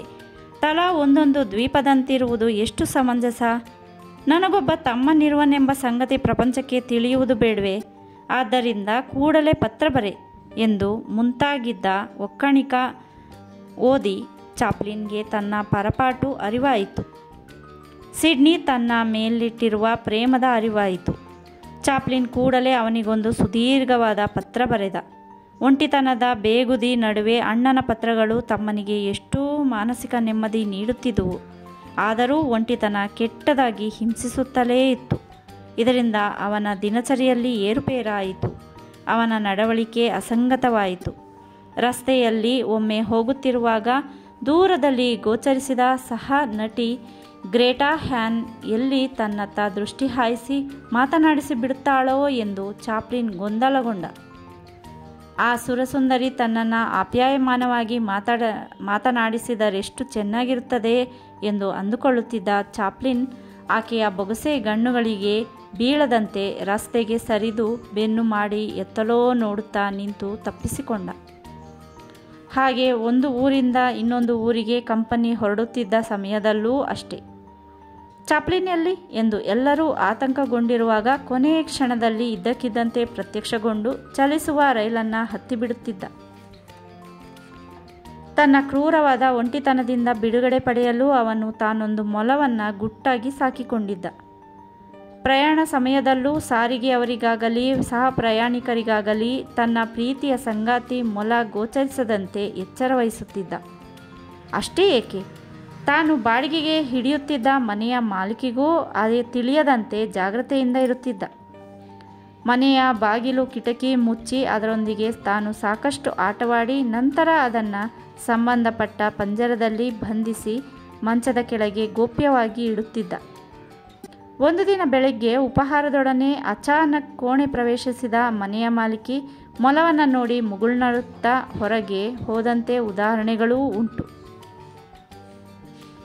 ಮುಂದೊಂದು ದಿನ ಇದನ್ನು ಯಾರಾದರೂ ಕದ್ದೊಯ್ದು ಬೇಯಿಸಿಕೊಂಡು ತಿಂತಾರೆ ನೋಡ್ತಿರು ಚಾಪ್ಲಿನ್ ಎಂದು ಒಮ್ಮೆ ಆಕೆ ಎಚ್ಚರಿಕೆ ನೀಡಿದ್ದೂ ಉಂಟು ತಮಾಷೆಗೆ. ಆದರೆ ಚಾಪ್ಲಿನ್ ಆಕೆಯ ಮಾತನ್ನು ಗಂಭೀರವಾಗಿ ತೆಗೆದುಕೊಂಡ. ಆ ಕ್ಷಣದಿಂದ ತನ್ನ ಪ್ರೀತಿಯ ಸಂಗಾತಿ ಚತುಷ್ಪಾದಿಯನ್ನು ತುಂಬ ಜವಾಬ್ದಾರಿಯಿಂದ ನೋಡಿಕೊಳ್ಳತೊಡಗಿದ. ಒಂದೊಂದು ಪಟ್ಟಣ, ಒಬ್ಬೊಬ್ಬ ಮನುಷ್ಯ, ಒಂದೊಂದು ಕ್ಷಣ, ಒಂದೊಂದು ಹೃದಯ ಬಡಿತ ಅನುಭವಗಳಿಂದ ಚಾಪ್ಲಿನ್ ಪರಿಪಕ್ವಗೊಂಡ. ಮನುಷ್ಯ ಪ್ರಪಂಚಕ್ಕೆ ಬೆರಗುಗೊಂಡ. ಆದರೆ ಪ್ರತಿ ಪ್ರದರ್ಶನದಲ್ಲೂ ತಾಯಿಯ ಅನುಪಸ್ಥಿತಿ ಅವನ ಕರುಳನ್ನು ಘಾಸಿಗೊಳಿಸುತ್ತಿತ್ತು. ತೇವಗೊಂಡ ಕಣ್ಣುಗಳಿಂದಲೇ ಪ್ರೇಕ್ಷಕರನ್ನು ಭಾವಪರವಶ ಮಾಡುತ್ತಿದ್ದ. ಮಂತ್ರಮುಗ್ಧರನ್ನಾಗಿ ಮಾಡುತ್ತಿದ್ದ. ನಗುವಿನ ಅಲೆಯ ಬೆನ್ನ ಹಿಂದೆಯೇ ನಿಟ್ಟುಸಿರಿನ ಝಂಝಾನಿಲಯವನ್ನು ಹರಿಬಿಡುತ್ತಿದ್ದ. ಅಂತೂ ಇಂತೂ ಅವನು ಆ 40 ವಾರಗಳ ಕಾಲ ಪ್ರವಾಸ ಮಾಡಿ ಅಪರಿಮಿತ ಆತ್ಮವಿಶ್ವಾಸವನ್ನು ಹೆಚ್ಚಿಸಿಕೊಂಡ. ಲಂಡನ್ ನಗರದಲ್ಲಂತೂ ಅವನ ಅಭಿನಯದ ಶರ್ಲಾಕ್ ಹೋಮ್ಸ್ ಮನೆಮಾತಾಯಿತು. ಈಗವನು 13 ವರ್ಷ ವಯಸ್ಸಿನ ಬಾಲಕನಲ್ಲ, 63 ವರ್ಷದ ಅನುಭವ ಶ್ರೀಮಂತಿಕೆಯ ನುರಿತ ನಟ. ಎಲ್ಲಿಯವರೆಗೆ ತಾವು ಪೆನೆಲ್ನ ಕೊಳಚೆಗೇರಿಯಲ್ಲಿ ವಾಸಿಸುವುದು, ಗಣ್ಯರು ವಾಸಿಸುತ್ತಿರುವ ಕೆನಿಂಗ್ಟನ್ ಪ್ರದೇಶಕ್ಕೆ ತಮ್ಮ ನಿವಾಸವನ್ನು ಯಾಕೆ ಬದಲಾಯಿಸಬಾರದೆಂದು ತನ್ನನ್ನು ಸಿಡ್ನಿಯೊಡನೆ ಸುದೀರ್ಘವಾಗಿ ಚರ್ಚಿಸಿದ. ಈಗ ಮೊದಲಿಗಿಂತ ತಮ್ಮ ಸಂಪಾದನೆ ಸಾಕಷ್ಟು ಸುಧಾರಿಸಿರುವುದನ್ನು ಮನಗಂಡು ಸಿಡ್ನಿ ಅದಕ್ಕೆ ಸಮ್ಮತಿಸಿದ. ಸಿಡ್ನಿ ಒಂದು ಕಡೆ, ತಾನು ಇನ್ನೊಂದು ಕಡೆ. ಯಾಕೆ ಅಂತ ಚಾಪ್ಲಿನ್ ಕಂಪನಿಯ ಆಡಳಿತ ವರ್ಗದೊಂದಿಗೆ ಮಾತಾಡಿದ. ಅವರು ಸಿಡ್ನಿಯನ್ನು ತಮ್ಮ ಕಂಪನಿಯ ಸದಸ್ಯನನ್ನಾಗಿ ಮಾಡಿಕೊಳ್ಳಲು ಒಪ್ಪಿದರು. ವಾರಕ್ಕೆ 35 ಶಿಲ್ಲಿಂಗ್ಸ್ ಸಂಭಾವನೆ ಕೊಡಲು ಸಹ ಒಪ್ಪಿದರು. ಇದರಿಂದ ಚಾಪ್ಲಿನ್ ಸಮಾಧಾನದ ನಿಟ್ಟುಸಿರು ಬಿಟ್ಟ. ಇನ್ನು ಮುಂದೆ ಪ್ರವಾಸದ ಅವಧಿಯಲ್ಲಿ ತನ್ನನ್ನು ಯಾವ ಒಂಟಿತನ ಕಾಡಲಾರದು ಎಂಬುದೇ ಸಮಾಧಾನಕರ ಅಂಶ. ಪ್ರವಾಸದ ಅವಧಿಯಲ್ಲಿ ಸಿಡ್ನಿ ಆಸ್ಪತ್ರೆಯಲ್ಲಿದ್ದ ತನ್ನ ತಾಯಿಯೊಂದಿಗೆ ಪತ್ರಗಳ ಸಂಪರ್ಕವಿರಿಸಿಕೊಂಡ. 6 ತಿಂಗಳ ಪ್ರವಾಸದ 2ನೆಯ ಹಂತದಲ್ಲಿ ಇರುವಾಗ ನಿಮ್ಮ ತಾಯಿ ಸಂಪೂರ್ಣ ಗುಣಮುಖಳಾಗಿರುವಳೆಂದು ಕೆನ್ ಹಿಲ್ ಮಾನಸಿಕ ಆಸ್ಪತ್ರೆಯಿಂದ ಪತ್ರ ಬಂತು. ಅದನ್ನು ಓದಿದ ನಂತರ ಅಣ್ಣ ತಮ್ಮಂದಿರಿರುವರಿಗೆ ಎಷ್ಟೋ ಸಂತೋಷವಾಯಿತು. ಆದಷ್ಟು ಬೇಗನೆ ಆಕೆಯನ್ನು ಆಸ್ಪತ್ರೆಯಿಂದ ತಮ್ಮ ಮನೆಗೆ ಕರೆತರಬೇಕೆಂದು ನಿರ್ಧರಿಸಿದರು. ಅದಕ್ಕೂ ಮೊದಲು ತಮ್ಮ ಮನೆಯನ್ನು ಓರಣಗೊಳಿಸಬೇಕು. ತಾಯಿಗೆ ಯಾವುದೇ ಕೊರತೆ ಇರಬಾರದು. 2 ಬೆಡ್ರೂಮ್ಗಳು, ವಿಶ್ರಾಂತಿ ಕೋಣೆಯಲ್ಲೊಂದು ಪಿಯಾನೋ, ಆಕೆ ಮಲಗುವ ಕೋಣೆಯಲ್ಲಿ ಹೂಕುಂಡಗಳು ಇತ್ಯಾದಿ. ಆಕೆ ಬಂದೊಡನೆ ಒಂದು ಔತಣಕೂಟ ಏರ್ಪಡಿಸಬೇಕು. ಲಘು ಬಗೆಯಿಂದ ಎಲ್ಲ ಏರ್ಪಾಟು ಮಾಡಿ ಮುಗಿಸಿದ ಆ ಸಹೋದರರು ನೀಟಾಗಿ ಡ್ರೆಸ್ ಮಾಡಿಕೊಂಡು ಉದ್ವಿಗ್ನತೆಯಿಂದ ರೈಲ್ವೆ ನಿಲ್ದಾಣದಲ್ಲಿ ತಾಯಿಗಾಗಿ ಕಾಯತೊಡಗಿದರು. ರೈಲು ಬಂತು. ಪ್ರಯಾಣಿಕರು ಇಳಿದರು. ಅವರ ನಡುವೆ ಗೋಚರಿಸಿದ ಹನ್ನಾ ಮುಗುಳ್ನಗುತ್ತಾ ಮಕ್ಕಳ ಕಡೆ ನಡೆದು ಬಂದಳು. ಅದೊಂದು ಪರಮಾಪ್ತವಾದ ಮಿಲನದ ಕ್ಷಣ. ಆ ಕ್ಷಣ ಯಾರ ಬಾಯಿಯಿಂದಲೂ ಮಾತು ಹೊರಡಲಿಲ್ಲ. ಆ ತಾಯಿ ಮಕ್ಕಳ ಅಪೂರ್ವ ಸಮಾಗಮ ಹೃದಯ ಸ್ಪರ್ಶಿಯಾಗಿತ್ತು. ಗಾಡಿಯಲ್ಲಿ ತಮ್ಮ ತಾಯಿಯನ್ನು ಆ ಸಹೋದರರು ತಮ್ಮ ಸುಸಜ್ಜಿತ ಮನೆಗೆ ಕರೆತಂದರು. ಹೊಸ ಮನೆ ತಾಯಿ ಹನ್ನಾಳಿಗೆ ತುಂಬ ಹಿಡಿಸಿತು. ದೇವರು ದಯಾಮಯ, ತನ್ನ ಮಕ್ಕಳನ್ನು ಸುಖವಾಗಿರಿಸಿದ್ದಾನೆ, ಬದುಕು ದಾರಿ ತೋರಿಸಿದ್ದಾನೆ. ದೇವರಿಗೆ ಕೃತಜ್ಞತೆ ಅರ್ಪಿಸಿದಳು. ಮಕ್ಕಳ ಮೈದಡವಿ ಹರಸಿದಳು. ಕ್ಷಣಗಳು ಉರುಳಿದಂತೆ ಉದ್ವಿಗ್ನತೆ ಕ್ರಮೇಣ ಕರಗಿ ಮಾಯವಾಯಿತು. ಅಷ್ಟು ಹೊತ್ತಿನವರೆಗೆ ಮೌನ ತಪಸ್ವಿಗಳಂತಿದ್ದ ಅವರು ತಮ್ಮ ತಾಯಿಯೊಂದಿಗೆ ಸಾವಿರಾರು ಸಂಗತಿಗಳನ್ನು ಕುರಿತು ಮನಸೇಚ್ಛೆ ಮಾತಾಡಿದರು. ಹೃದಯ ಹಗುರ ಮಾಡಿಕೊಂಡರು. ತಮ್ಮ ತಾಯಿ ತಾವು ಅಭಿನಯಿಸುವ ನಾಟಕವನ್ನು ನೋಡದೇ ಇರಲಾದೀತೆ. ತಮ್ಮ ತಾಯಿಯನ್ನು ಕಂಪನಿಯ ಆಡಳಿತ ವರ್ಗಕ್ಕೆ ಪರಿಚಯಿಸುವುದು ಪ್ರತಿಷ್ಠೆಯ ಸಂಗತಿ. ತಮ್ಮ ತಾಯಿಗೆ ಏನಂಥ ಮಹಾ ವಯಸ್ಸಾಗಿರುವುದು? ಅಬ್ಬಬ್ಬ ಅಂದರೆ 34 ವರ್ಷ. ಚಾಪ್ಲಿನ್ ತನ್ನ ಸಹಾಯದಿಂದ ತಾಯಿಯ ತಲೆ ಬಾಚಿದ. ಆಕೆಯ ಮುಖಕ್ಕೆ ಸ್ನೋ ಪೌಡರ್ ಲೇಪಿಸಿದ. ನಾನು ಎಷ್ಟೊಂದು ಸಂತೋಷದಿಂದ ಬದುಕಬೇಕಿದೆ ಅಲ್ವೇ ಚಾಪ್ಲಿನ್? ಆಕೆ ಸಂತೋಷದ ಮಹಾಪೂರದಲ್ಲಿ ಉದ್ಗರಿಸಿದಳು. ಸಹೋದರರು ಆಕೆಯನ್ನು ಗೌರವಪೂರ್ವಕವಾಗಿ ಕರೆದೊಯ್ದು ಕಂಪನಿಯ ಆಡಳಿತ ವರ್ಗಕ್ಕೆ ಪರಿಚಯಿಸಿದರು. ಹಾಗೆ ಸಹ ನಟ ಮಿತ್ರರಿಗೂ ಸಹ ಪರಿಚಯಿಸಿದರು. ಅಂದು ನಾಟಕ ನೋಡಿ ತಾಯಿ ಹನ್ನಾ ತುಂಬ ಸಂತೋಷಪಟ್ಟಳು. ಇಂಥ ಪ್ರತಿಭಾವಂತ ಮಕ್ಕಳಿಗೆ ತಾಯಿಯಾಗಿರುವ ತಾನು ಎಷ್ಟು ಅದೃಷ್ಟವಂತೆ ಎಂದುಕೊಂಡಳು. ಆ ಸಹೋದರರು ತಮ್ಮ ತಾಯಿ ತಮ್ಮ ಜೊತೆ ಇದ್ದಷ್ಟು ಕಾಲ ಯಾವುದಕ್ಕೂ ಕೊರತೆ ಮಾಡಲಿಲ್ಲ. ಮಾರ್ಕೆಟಿಗೆ ಹೋಗಿ ತಾನು ಬಯಸಿದ್ದನ್ನು ಖರೀದಿಸಬಹುದಿತ್ತು. ಅದರ ಜೊತೆ ಒಂದು ಹಿಡಿ ಹೂವುಗಳನ್ನು ಸಹ. ಮಕ್ಕಳ ಸತ್ಕಾರ ಎಷ್ಟೊಂದು ಅದ್ಭುತವಾಗಿತ್ತೆಂದರೆ ಆಕೆ ಅವರಿಗೆ ಗಣ್ಯ ಅತಿಥಿಯಾಗಿದ್ದಳೇ ಹೊರತು ಕೇವಲ ತಾಯಿ ಮಾತ್ರ ಆಗಿರಲಿಲ್ಲ.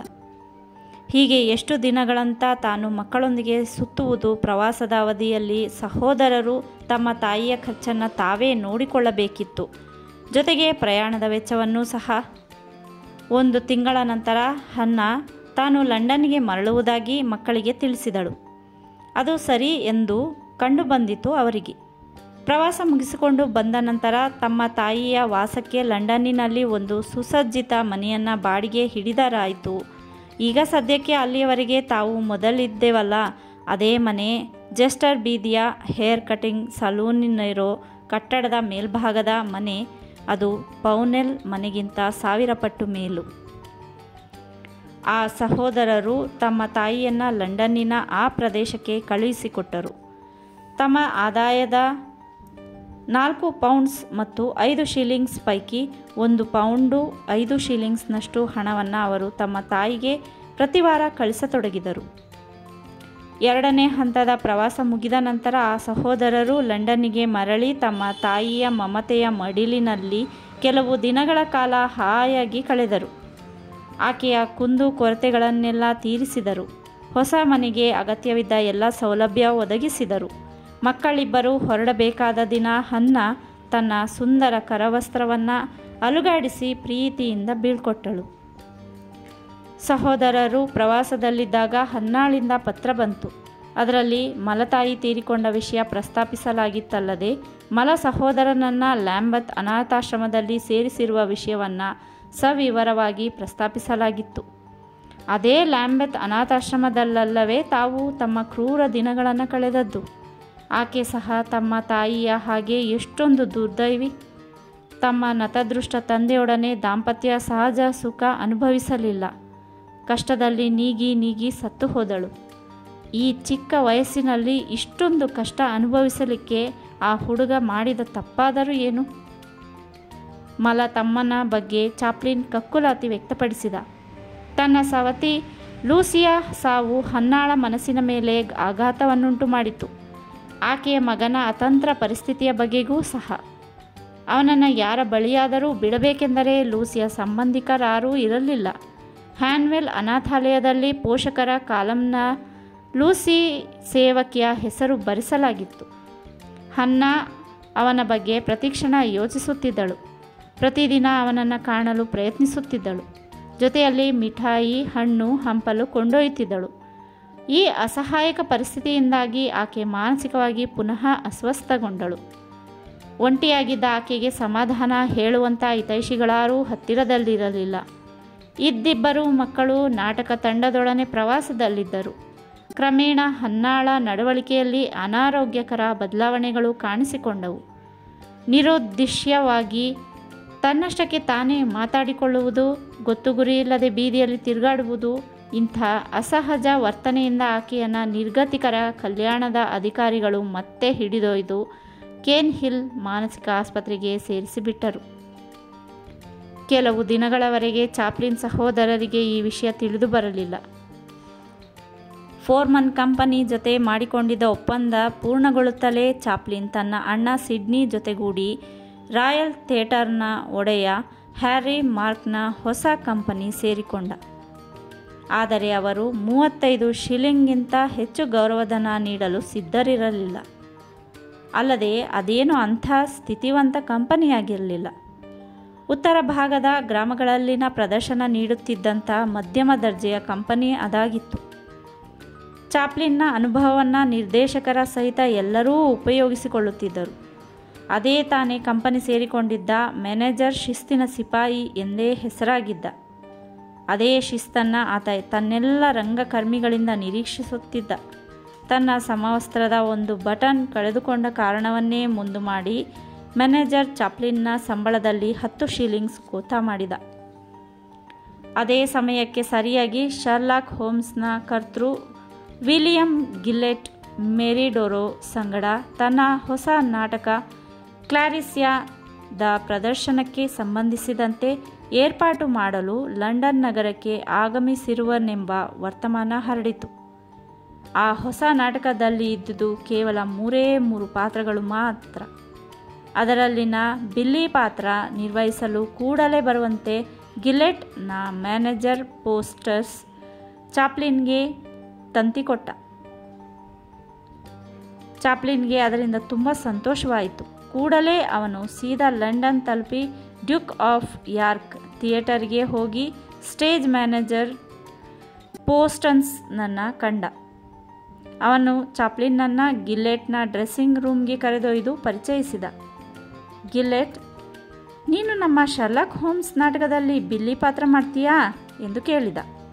ಹೋ, ಖಂಡಿತ, ಚಾಪ್ಲಿನ್ ಆನಂದದಿಂದ ಒಪ್ಪಿಕೊಂಡ. ಮಾರನೇ ದಿನ ಬೆಳಗ್ಗೆ ನಾಟಕದ ತಾಲೀಮು ಶುರುವಾಯಿತು. ಬೇಸಿಗೆಯ ಉಡುಪು ಧರಿಸಿದ್ದ ಮೇರಿ ಡೋರೋ ಚಾಪ್ಲಿನ್ಗೆ ಅತ್ಯಾಕರ್ಷಕವಾಗಿ ಕಂಡಳು. ಆಕೆಯನ್ನು ಅವನು ಗುಟ್ಟಾಗಿ ಪ್ರೀತಿಸತೊಡಗಿದ. ಆಗ ಕೇವಲ 16 ವರ್ಷದವನಿದ್ದ ಅವನು ತಾಲೀಮು ಸಂದರ್ಭದಲ್ಲಿ ಆಕೆ ಮೇಲೆ ದೃಷ್ಟಿ ನೆಟ್ಟಿರುತ್ತಿದ್ದ. ಸದಾ ಆಕೆಯ ಸಾಮೀಪ್ಯವನ್ನು ಬಯಸುತ್ತಿದ್ದ. ಆಕೆಯೂ ಅವನೊಂದಿಗೆ ಸಲಿಗೆಯಿಂದ ಇದ್ದು ಅಭಿನಯದ ವಿಷಯದಲ್ಲಿ ಸಹಕರಿಸುತ್ತಿದ್ದಳು. ಅವನ ಪ್ರತಿಭೆ ಆಕೆಗೆ ಹಿಡಿಸಿತ್ತು. The painful ಪ್ರಿಡಿಕಾಮೆಂಟ್ of Sherlock homes ನಾಟಕದಲ್ಲಿ ಹುಚ್ಚಿಯ ಪಾತ್ರ ವಹಿಸಿದ್ದ ಇರೇನ್ ವ್ಯಾನ್ಬರ್ಗ್ ಮೂಲತಃ ಅದ್ಭುತ ನಟಿಯಾಗಿದ್ಲು. ತಾನು ಬಿಲ್ಲಿಯ ಪಾತ್ರ ವಹಿಸಿದ್ದ ಕ್ಲಾರಿಸ್ಯಾ ಕ್ಲಿಕ್ ಆಗಿದ್ದೇ ಮೆರಿಡೋರಾಳ ಸೌಂದರ್ಯದಿಂದ. ಶರ್ಲಾಕ್ ಹೋಮ್ಸ್ ಕೂಡ ಅಷ್ಟೇ. ಅದರಲ್ಲಿ ಆಕೆ ಅಲೈಸ್ ಫಾಕ್ನರ್ ಪಾತ್ರ ವಹಿಸುತ್ತಿದ್ದಳು. ಆಕೆಯನ್ನು ಚಾಪ್ಲಿನ್ ಪದೇ ಪದೇ ಭೇಟಿಯಾಗಲು ಮಾತನಾಡಿಸಲು ಪ್ರಯತ್ನಿಸುತ್ತಲಿದ್ದ. ಅತ್ಯುತ್ಸಾಹದಿಂದ ಗುಡ್ ಈವ್ನಿಂಗ್ ಎಂದು ಹೇಳುತ್ತಿದ್ದ. ಆಕೆ ಅಷ್ಟೇ ಸಂತೋಷದಿಂದ ಗುಡ್ ಈವ್ನಿಂಗ್ ಎಂದು ಹೇಳುತ್ತಿದ್ದಳು. ಹೋಮ್ಸ್ ಸಾಕಷ್ಟು ಜನಮನ್ನಣೆ ಗಳಿಸಿತು. ಅಲೆಕ್ಸಾಂಡ್ರಾ ರಾಣಿ ಥಿಯೇಟರ್ನ ರಾಯಲ್ ಬಾಕ್ಸ್ನಲ್ಲಿ ಗ್ರೀಸ್ನ ರಾಜಕುಮಾರಿ ಕ್ರಿಸ್ಟಿಯನ್ನಳೊಂದಿಗೆ ನಾಟಕ ಮುಗಿಯುವವರೆಗೆ ಉಪಸ್ಥಿತರಿದ್ದು ನಾಟಕವನ್ನು ನೋಡಿ ಮೆಚ್ಚಿದಳು. ಹಾಗೆಯೇ ಬಿಲ್ಲಿ ಪಾತ್ರಧಾರಿ ಚಾಪ್ಲಿನ್ನ ಅಭಿನಯವನ್ನು ಸಹ. ಶ್ರೀಮಂತ ಕಿಟ್ನರ್ ಚಾಪ್ಲಿನ್ನನ್ನು ಹಸ್ತಲಾಘವ ಮತ್ತು ಮುಗುಳು ನಗೆಯಿಂದ ಅಭಿನಂದಿಸಿದ. ಶರ್ಲಾಕ್ ಹೋಮ್ಸ್ ನಾಟಕ ನಡೆಯುತ್ತಿದ್ದ ದಿನಗಳಲ್ಲಿಯೇ ಸರ್ ಹೆನ್ರಿ ಇರ್ವಿಂಗ್ ಮರಣ ಹೊಂದಿದರು. ಅವರ ಅಂತಿಮ ಸಂಸ್ಕಾರಕ್ಕೆ ಗಣ್ಯರೊಂದಿಗೆ ಚಾಪ್ಲಿನ್ ಸಹ ಹೋಗಿ ಭಾಗವಹಿಸಿದ. ಅದಕ್ಕೆ ಅವನಿಗೆ ವಿಶೇಷ ಪರವಾನಗಿ ಲಭಿಸಿತ್ತು. ಲಂಡನ್ನಿನ ಸುಪ್ರಸಿದ್ಧ ನಟಿ ಲಿವಿದ್ ವಾಲ್ಲರ್ ಮತ್ತು ಸುಪ್ರಸಿದ್ಧ ಶಸ್ತ್ರವೈದ್ಯ ವಾಲ್ಪೋರ್ಡ್ರ ನಡುವೆ ಉಪಸ್ಥಿತನಿದ್ದು ಅಂತಿಮ ಸಂಸ್ಕಾರದಲ್ಲಿ ಪಾಲ್ಗೊಂಡಿದ್ದು ಅವನ ಬದುಕಿನ ಅವಿಸ್ಮರಣೀಯ ಗಳಿಗೆಗಳಲ್ಲಿ ಒಂದು. ಶರ್ಲಾಕ್ ಹೋಮ್ಸ್ ಮುಗಿಯುವ ಕೆಲವು ದಿನಗಳಿಗೆ ಮೊದಲು ಕೆಂಡಲ್ ದಂಪತಿಗಳು ತಮ್ಮ ಹೊಸ ನಾಟಕದಲ್ಲಿ ಪಾತ್ರವಹಿಸುವಂತೆ ಟೌಲಿ ಕಲ್ಟ್ ಮೂಲಕ ಚಾಪ್ಲಿನ್ಗೆ ಆಮಂತ್ರಣ ಕಳಿಸಿದರು. ಅವರ ತಂಡ ಆಗಲೇ ಸೇಂಟ್ ಜೇಮ್ಸ್ ರಂಗಮಂದಿರದಲ್ಲಿ ಯಶಸ್ವಿ ಪ್ರದರ್ಶನ ನೀಡುತ್ತಿತ್ತು. ನಿಗದಿಪಡಿಸಿದ ಸಮಯ ಬೆಳಗ್ಗೆ 10 ಗಂಟೆಗೆ ಸರಿಯಾಗಿ ಹೋಗಿ ಅಲ್ಲಿ ಹಾಜರಾದ. ಶ್ರೀಮತಿ ಕೆಂಡನ್, ಓ ಚಾಪ್ಲಿನ್, ನೀನೇ ಅಲ್ವೇ ಬಿಲ್ಲಿ ಪಾತ್ರ ವಹಿಸುವ ಅದ್ಭುತ ನಟ? ಕೆಲವು ದಿನಗಳಲ್ಲಿ ನಮ್ಮ ತಂಡ ಆರಂಭಿಸಲಿರೋ ಪ್ರವಾಸದಲ್ಲಿ ನಾಳೆ ಬೆಳಗ್ಗೆ ಇದೇ ಸಮಯಕ್ಕೆ ಸರಿಯಾಗಿ ದಯವಿಟ್ಟು ಬರ್ತೀಯಾ ಎಂದು ಆತ್ಮೀಯತೆಯಿಂದ ಮಾತನಾಡಿದಳು. ಮೇಡಮ್, ದಯವಿಟ್ಟು ಕ್ಷಮಿಸಿ, ಸಿಟಿಯಿಂದ ಹೊರಗಡೆ ಹೋಗೋ ಪರಿಸ್ಥಿತಿಯಲ್ಲಿ ಇಲ್ಲ ಎಂದು ಚಾಪ್ಲಿನ್ ತಲೆ ಮೇಲಿನ ಹ್ಯಾಟ್ ಎತ್ತಿ ಗೌರವಪೂರ್ವಕವಾಗಿ ನಿರಾಕರಿಸಿದ. ಮುಂದೆ ಅನೇಕ ದಿನಗಳ ಕಾಲ ತಾನು ನಿರುದ್ಯೋಗಿಯಾಗಿರುತ್ತೇನೆಂಬ ಅರಿವು ಇದ್ದರೂ ಸಹ ಶರ್ಲಾಕ್ ಹೋಮ್ಸ್ ಪ್ರದರ್ಶನ ಮುಗಿಸಿಕೊಂಡು ಮೆರಿಡೋರೋ ಅಮೆರಿಕಕ್ಕೆ ಹಿಂತಿರುಗಿದಳು. ಅವನು ಆಕೆಯನ್ನು ಪುನಃ ಭೇಟಿಯಾದದ್ದು 3 ವರ್ಷಗಳ ನಂತರ ಫಿಲಿಡೆಲ್ಫಿಯಾದಲ್ಲಿ, ಅದು ಕಾರ್ನೋ ತಂಡದಲ್ಲಿದ್ದಾಗ. ಹೋಮ್ಸ್ ಲಂಡನ್ನಿನಲ್ಲಿ ಮುಕ್ತಾಯವಾದ ನಂತರ ಚಾಪ್ಲಿನ್ ಸಹೋದರರು ಮತ್ತೆ ನಿರುದ್ಯೋಗಿಗಳಾದರು. ರಂಗ ಚಟುವಟಿಕೆಗಳ ಎರಾ ಎಂಬ ನಿಯತಕಾಲಿಕದಲ್ಲಿ ಪ್ರಕಟಗೊಂಡಿದ್ದ ಜಾಹೀರಾತಿಗೆ ಕೂಡಲೇ ಸಿಡ್ನಿ ಸ್ಪಂದಿಸಿ ಚಾರ್ಲಿ ಮೆನೋರ್ ರವರ ನಾಟಕದಲ್ಲಿ ಸೇರಿಕೊಂಡ. ಅದೇ ಅವಧಿಯಲ್ಲಿ ಕಾರ್ನೋ ತಂಡದಲ್ಲಿ ಫ್ರೆಡ್ ಕಿಚನ್, ಜಾರ್ಜ್ ಗೇವ್, Henry Weldon, Billy Reeves, Charlie Bell ಇಂಥ ಅನೇಕ ಪ್ರತಿಭಾವಂತ ಹಾಸ್ಯ ನಟರು ಸಕ್ರಿಯವಾಗಿದ್ದರು. ಮೆನೋನ್ ತಂಡದಲ್ಲಿದ್ದ ಸಿಡ್ನಿಯ ಅಭಿನಯದಿಂದ ಆಕರ್ಷಿತನಾದ ಕಾರ್ನೋ ಅವನನ್ನು ತಮ್ಮ ತಂಡಕ್ಕೆ ಬರಮಾಡಿಕೊಂಡು ವಾರಕ್ಕೆ 4 ಪೌಂಡ್ ಸಂಭಾವನೆ ನಿಗದಿಪಡಿಸಿದ. ಅವನಿಗಿಂತ 4 ವರ್ಷ ಕಿರಿಯನಿದ್ದ ಚಾಪ್ಲಿನ್ ತನ್ನ ಉಳಿತಾಯದ ಹಣದಲ್ಲಿ ಲಂಡನ್ ನಗರದಲ್ಲಿ ಮಜದಿಂದ ದಿನಗಳೆಯತೊಡಗಿದ. ಆ ವಯಸ್ಸಿಗೆ ನಿಷ್ಠುರವಾದಿಯೂ ಅತುಲ ಆತ್ಮವಿಶ್ವಾಸಿಯೂ ಆಗಿದ್ದ ಚಾಪ್ಲಿನ್ ತನ್ನ ಇಷ್ಟಕ್ಕೆ ವಿರುದ್ಧವಾಗಿ ಎಂದೂ ಸೊಪ್ಪು ಹಾಕುವವನಾಗಿರಲಿಲ್ಲ. ಡೋಂಟ್ ಕೇರ್ ವಯಸ್ಸು ಅವನದಾಗಿತ್ತು. ವಯಸ್ಸಿಗೂ ಮೀರಿದ ಹುಚ್ಚು ಸಾಹಸಕ್ಕೆ ಕೈ ಹಾಕುವುದು ಅವನ ಜಾಯಮಾನವಾಗಿತ್ತು. ಏನೊಂದು ತೋಚದೆ ಒಮ್ಮೊಮ್ಮೆ ಮಂಕು ಹಿಡಿದವನಂತೆ ಕೂತು ಬಿಡುತ್ತಿದ್ದ. ನಿಚ್ಚಣಿಕೆ ಸಹಾಯವಿಲ್ಲದೆ ಅಟ್ಟಕ್ಕೆ ಹಾರುವ ಬಗ್ಗೆ ಕುರಿತು ಯೋಚಿಸುತ್ತಿದ್ದ, ಪ್ರಯತ್ನಿಸುತ್ತಿದ್ದ. ಕಲೆಗಾಗಿ ಕಲೆ ಎಂಬುದರ ಬಗ್ಗೆ ಅವನಲ್ಲಿ ನಂಬಿಕೆ ಇರಲಿಲ್ಲ. ಕಲೆ ಎಂಬುದು ಬದುಕಲಿಕ್ಕಿರುವ ಒಂದು ದಾರಿ ಎಂದೇ ಭಾವಿಸಿದ್ದ. ಇಂಥ ಹಲವು ಸಂದಿಗ್ಧತೆ ಮತ್ತು ಅನುಮಾನಗಳ ನಡುವೆ ಒಂಟಿಯಾಗಿ ಹೋರಾಡುತ್ತಿದ್ದ, ಒದ್ದಾಡುತ್ತಿದ್ದ. ಅವನು ಆ ವಯಸ್ಸಿನಲ್ಲಿ ಸೌಂದರ್ಯೋಪಾಸಿಯೂ ಆಗಿದ್ದ. ಎಡ್ವರ್ಡ್ ಥರ ಡ್ರೆಸ್ ಮಾಡಿಕೊಂಡು ಜನರ ಗಮನ ಸೆಳೆಯುವ ಪ್ರಯತ್ನ ಮಾಡುತ್ತಿದ್ದ. ಶ್ರೀಮಂತರು ನೆರೆದಿರುತ್ತಿದ್ದ ಕಡೆ ಹೋಗಿ ಬರುತ್ತಿದ್ದ. ಇವನಾರ ಕೋಟ್ಯಾಧೀಶ್ವರರ ಮಗ ಇರಬಹುದೆಂದು ಅವರೆಲ್ಲ ಮಾತಾಡಿಕೊಳ್ಳಬೇಕೆಂಬ ಆಸೆ ಅವನದಾಗಿತ್ತು. ನೆಪೋಲಿಯನ್ನನ ಇಡೀ ಸೇನೆಗಿರುವ ತಾಕತ್ತು ತನ್ನ ಕಿರು ಬೆರಳಿಗಿರುವುದೆಂದೂ ಅದರಿಂದ ಒತ್ತಿದರೆ ಇಡೀ ಲಂಡನ್ ನಗರವೇ ಅಲ್ಲಾಡುತ್ತದೆಂಬ ವಿಲಕ್ಷಣ ಮಹತ್ವಾಕಾಂಕ್ಷಿ ತಾನಾಗಿದ್ದ. ಫ್ರೆಡ್ ಕಾರ್ನೋ ಕಂಪನಿಯಲ್ಲಿದ್ದ ಸಿಡ್ನಿ ತನ್ನ ಪಾಡ ಖರ್ಚಿಗೆ ಒಂದಿಷ್ಟು ಹಣ ಕಳಿಸುತ್ತಿದ್ದುದರಿಂದ ಚಾಪ್ಲಿನ್ಗೆ ದಿನ ಕಳೆಯುವುದು ಕಷ್ಟವಾಗಿರಲಿಲ್ಲ. ಸೋಮಾರಿಯಂತೆ ಸುಮ್ಮನೆ ಕೂಡುವ ಜಾಯಮಾನ ಚಾಪ್ಲಿನ್ನದಲ್ಲ. ಉತ್ತಮ ಕೃತಿಗಳನ್ನು ಓದುತ್ತಿದ್ದ. ತನ್ನಷ್ಟಕ್ಕೆ ತಾನು ಲಘು ನಾಟಕಗಳ ಪ್ರಸಂಗಗಳ ಸ್ಕೆಚ್ ಹಾಕುತ್ತಿದ್ದ. ಈ ಅವಧಿಯಲ್ಲಿ ಅವನು ಕೇಜಸ್ ಸರ್ಕಸ್ಸಿನಲ್ಲಿ ಕೆಲಸ ಮಾಡಿದ ಅನುಭವವೂ ಇಲ್ಲದಿರಲಿಲ್ಲ. ವಾರಕ್ಕೆ 3 ಪೌಂಡ್ಗಳ ಸಂಭಾವನೆ ಪಡೆಯುತ್ತಿದ್ದ. ಅವನು ಸರ್ಕಸ್ ತಂಡದ ಅಚ್ಚುಮೆಚ್ಚಿನ ಹುಡುಗನಾಗಿದ್ದ. ಸರ್ಕಸ್ ಲಂಡನ್ ನಗರದಲ್ಲಿ ಬೀಡು ಬಿಟ್ಟ ಸಮಯದಲ್ಲಿ ಚಾಪ್ಲಿನ್ ಸೇರಿದಂತೆ ತಂಡದ 6 ಮಂದಿಗೆ ಶ್ರೀಮತಿ ಫೀಲ್ಡರ ಕೆನಿಂಗ್ಟನ್ ರಸ್ತೆಯ ಮನೆಯಲ್ಲಿ ವಾಸ್ತವ್ಯದ ವ್ಯವಸ್ಥೆ ಮಾಡಲಾಗಿತ್ತು. 65 ವರ್ಷದ ವಿಧವೆ ಶ್ರೀಮತಿ ಫೀಲ್ಡ್ಗೆ ಫೆಡ್ರಿಕಾ ಅಲಮಾರು ಬೀರುಗಳನ್ನು ತಯಾರಿಸುವ ರಷ್ಯಾ ಮೂಲದ ಕುರೂಪಿ ಮನುಷ್ಯನನ್ನು ಮದುವೆಯಾಗಿ ಮಾಡಲಾಗಿತ್ತು. ತಾವೆಲ್ಲ 6 ಮಂದಿ ಒಟ್ಟಾಗಿ ಊಟ ಮಾಡುತ್ತಿದ್ದರು. ಸಿಡ್ನಿ ಲಂಡನ್ನಿನಲ್ಲಿ ಕೆಲಸ ಮಾಡುತ್ತಿದ್ದಾಗಿನಿಂದಲೂ ಚಾಪ್ಲಿನ್ ನೋಡುತ್ತಿದ್ದ ಕುಟುಂಬ ಅದಾಗಿತ್ತು. ಆದ್ದರಿಂದ ಅಲ್ಲಿ ಯಾವುದೇ ಸಂಕೋಚಕ್ಕೆ ಆಸ್ಪದವಿರಲಿಲ್ಲ. ಸರ್ಕಸ್ ಬಿಟ್ಟ ನಂತರವೂ ಚಾಪ್ಲಿನ್ ಆ ಕುಟುಂಬದೊಂದಿಗೆ ವಾಸಿಸುತ್ತಿದ್ದ. ಕಷ್ಟ ಸಹಿಷ್ಣುವಾಗಿದ್ದ ಶ್ರೀಮತಿ ಫೀಲ್ಡ್ ಸಂಸಾರ ತೂಗಿಸುತ್ತಿದ್ದುದು ಮನೆಗಳ ಬಾಡಿಗೆಯಿಂದ ಬರುತ್ತಿದ್ದ ಆದಾಯದ ಮೇಲೆಯೇ. ಫೆಡ್ರಿಕಾಳ ಗಂಡನೂ ತನ್ನ ದುಡಿಮೆಯ ಒಂದು ಭಾಗವನ್ನು ಸಂಸಾರ ನಿರ್ವಹಣೆಗೆ ಕೊಡುತ್ತಿದ್ದ. ತೇಲ್ಮಾ ಮತ್ತು ಪ್ರೋಬ್ ತಾಯಿಯ ಕೆಲಸಗಳಲ್ಲಿ ಸಹಕರಿಸುತ್ತಿದ್ದರು. 15ರ ಹರೆಯದಲ್ಲಿ ಪೋಬ್ ಉದ್ದಕ್ಕೆ ಬೆಳ್ಳಗೆ ಹೆಚ್ಚು ಆಕರ್ಷಕವಾಗಿದ್ದಳು. ಜೊತೆಗೆ ಆಕೆಯ ನಡೆ ನುಡಿಯೂ ಅಷ್ಟೇ ಆಪ್ಯಾಯಮಾನವಾಗಿತ್ತು. ಚಾಪ್ಲಿನ್ ದೈಹಿಕವಾಗಿ ಭಾವನಾತ್ಮಕವಾಗಿ ಆಕೆಯೊಂದಿಗೆ ಸೃಜನಶೀಲ ಸಂಬಂಧವಿರಿಸಿಕೊಂಡಿದ್ದ. ಕೇವಲ 17 ವರ್ಷದ ತಾನು ಅಂಥ ಹದಿಹರೆಯದ ಹುಡುಗಿಯೊಂದಿಗೆ ಸಂಬಂಧವಿರಿಸಿಕೊಳ್ಳುವುದು ಸರಿಯಲ್ಲವೆಂದು ಯೋಚಿಸಿ ದೂರ ಸರಿಯಲು ಪ್ರಯತ್ನಿಸಿದ. ಆದರೆ ಆ ಹುಡುಗಿ ಅವನ ಮೇಲೆ ಹುಚ್ಚು ಪ್ರೀತಿ ಇರಿಸಿಕೊಂಡಿದ್ದರಿಂದ ಅವರಿಬ್ಬರೂ ಉತ್ತಮ ಸ್ನೇಹಿತರಾಗಿ ಮುಂದುವರಿದರು. ಆ ಕುಟುಂಬದ ಸದಸ್ಯನಾಗಿದ್ದ ಚಾಪ್ಲಿನ್ಗೆ ಕಿರಿಕಿರಿ ಹುಟ್ಟಿಸುತ್ತಿದ್ದ ಸಂಗತಿಯೆಂದರೆ ತಾಯಿ ಮಕ್ಕಳು ಸಣ್ಣ ಪುಟ್ಟ ಕಾರಣಗಳಿಂದಾಗಿ ದಿನಕ್ಕೆ 2 ಬಾರಿ ಜಗಳ ಕಾಯುತ್ತಲಿದ್ದುದು. 20 ವರ್ಷ ಹರೆಯದ ಥೆಲ್ಮಾಳಂತೂ ಒಂದು ಕಡ್ಡಿ ಎತ್ತಿ ಆ ಕಡೆ ಇಡುತ್ತಿರಲಿಲ್ಲ. ಆದ್ದರಿಂದ ಪ್ರತಿಯೊಂದಕ್ಕೂ ವೃದ್ಧೆ ಫೀಲ್ಡ್ ಪ್ರತಿಯೊಂದಕ್ಕೂ ಫೆಡ್ರಿಕಾ ಅಥವಾ ಪೋಬ್ಗಳನ್ನು ಅವಲಂಬಿಸಿರುತ್ತಿದ್ದಳು. ಆದರೆ ಇವರಿಬ್ಬರೂ ತಾಯಿಗೆ ತಿರುಗಿ ಬೀಳುತ್ತಿದ್ದರು. ಮುಂದೊಂದು ದಿನ ಆಡಂಬರಗಾರ್ತಿ ಥೆಲ್ಮಾ ಹೇಳದೆ ಕೇಳದೆ ಮನೆ ಬಿಟ್ಟು ಓಡಿ ಹೋಗಿ ಲಿವರ್ಪೂಲ್ನ ನಿವಾಸಿ ತರುಣ ನ್ಯಾಯವಾದಿಯೊಂದಿಗೆ ವಾಸಿಸಲಾರಂಭಿಸಿದಳು. ಅದ್ಯಾವ ಕಾರಣಕ್ಕೋ ಮತ್ತೆ ತವರಿಗೆ ಮರಳಿದ್ದಳು. ಆದರೆ ಆಕೆಯಲ್ಲಿ ಅಹಂಕಾರ ಮಾತ್ರ ಕಡಿಮೆಯಾಗಿರಲಿಲ್ಲ.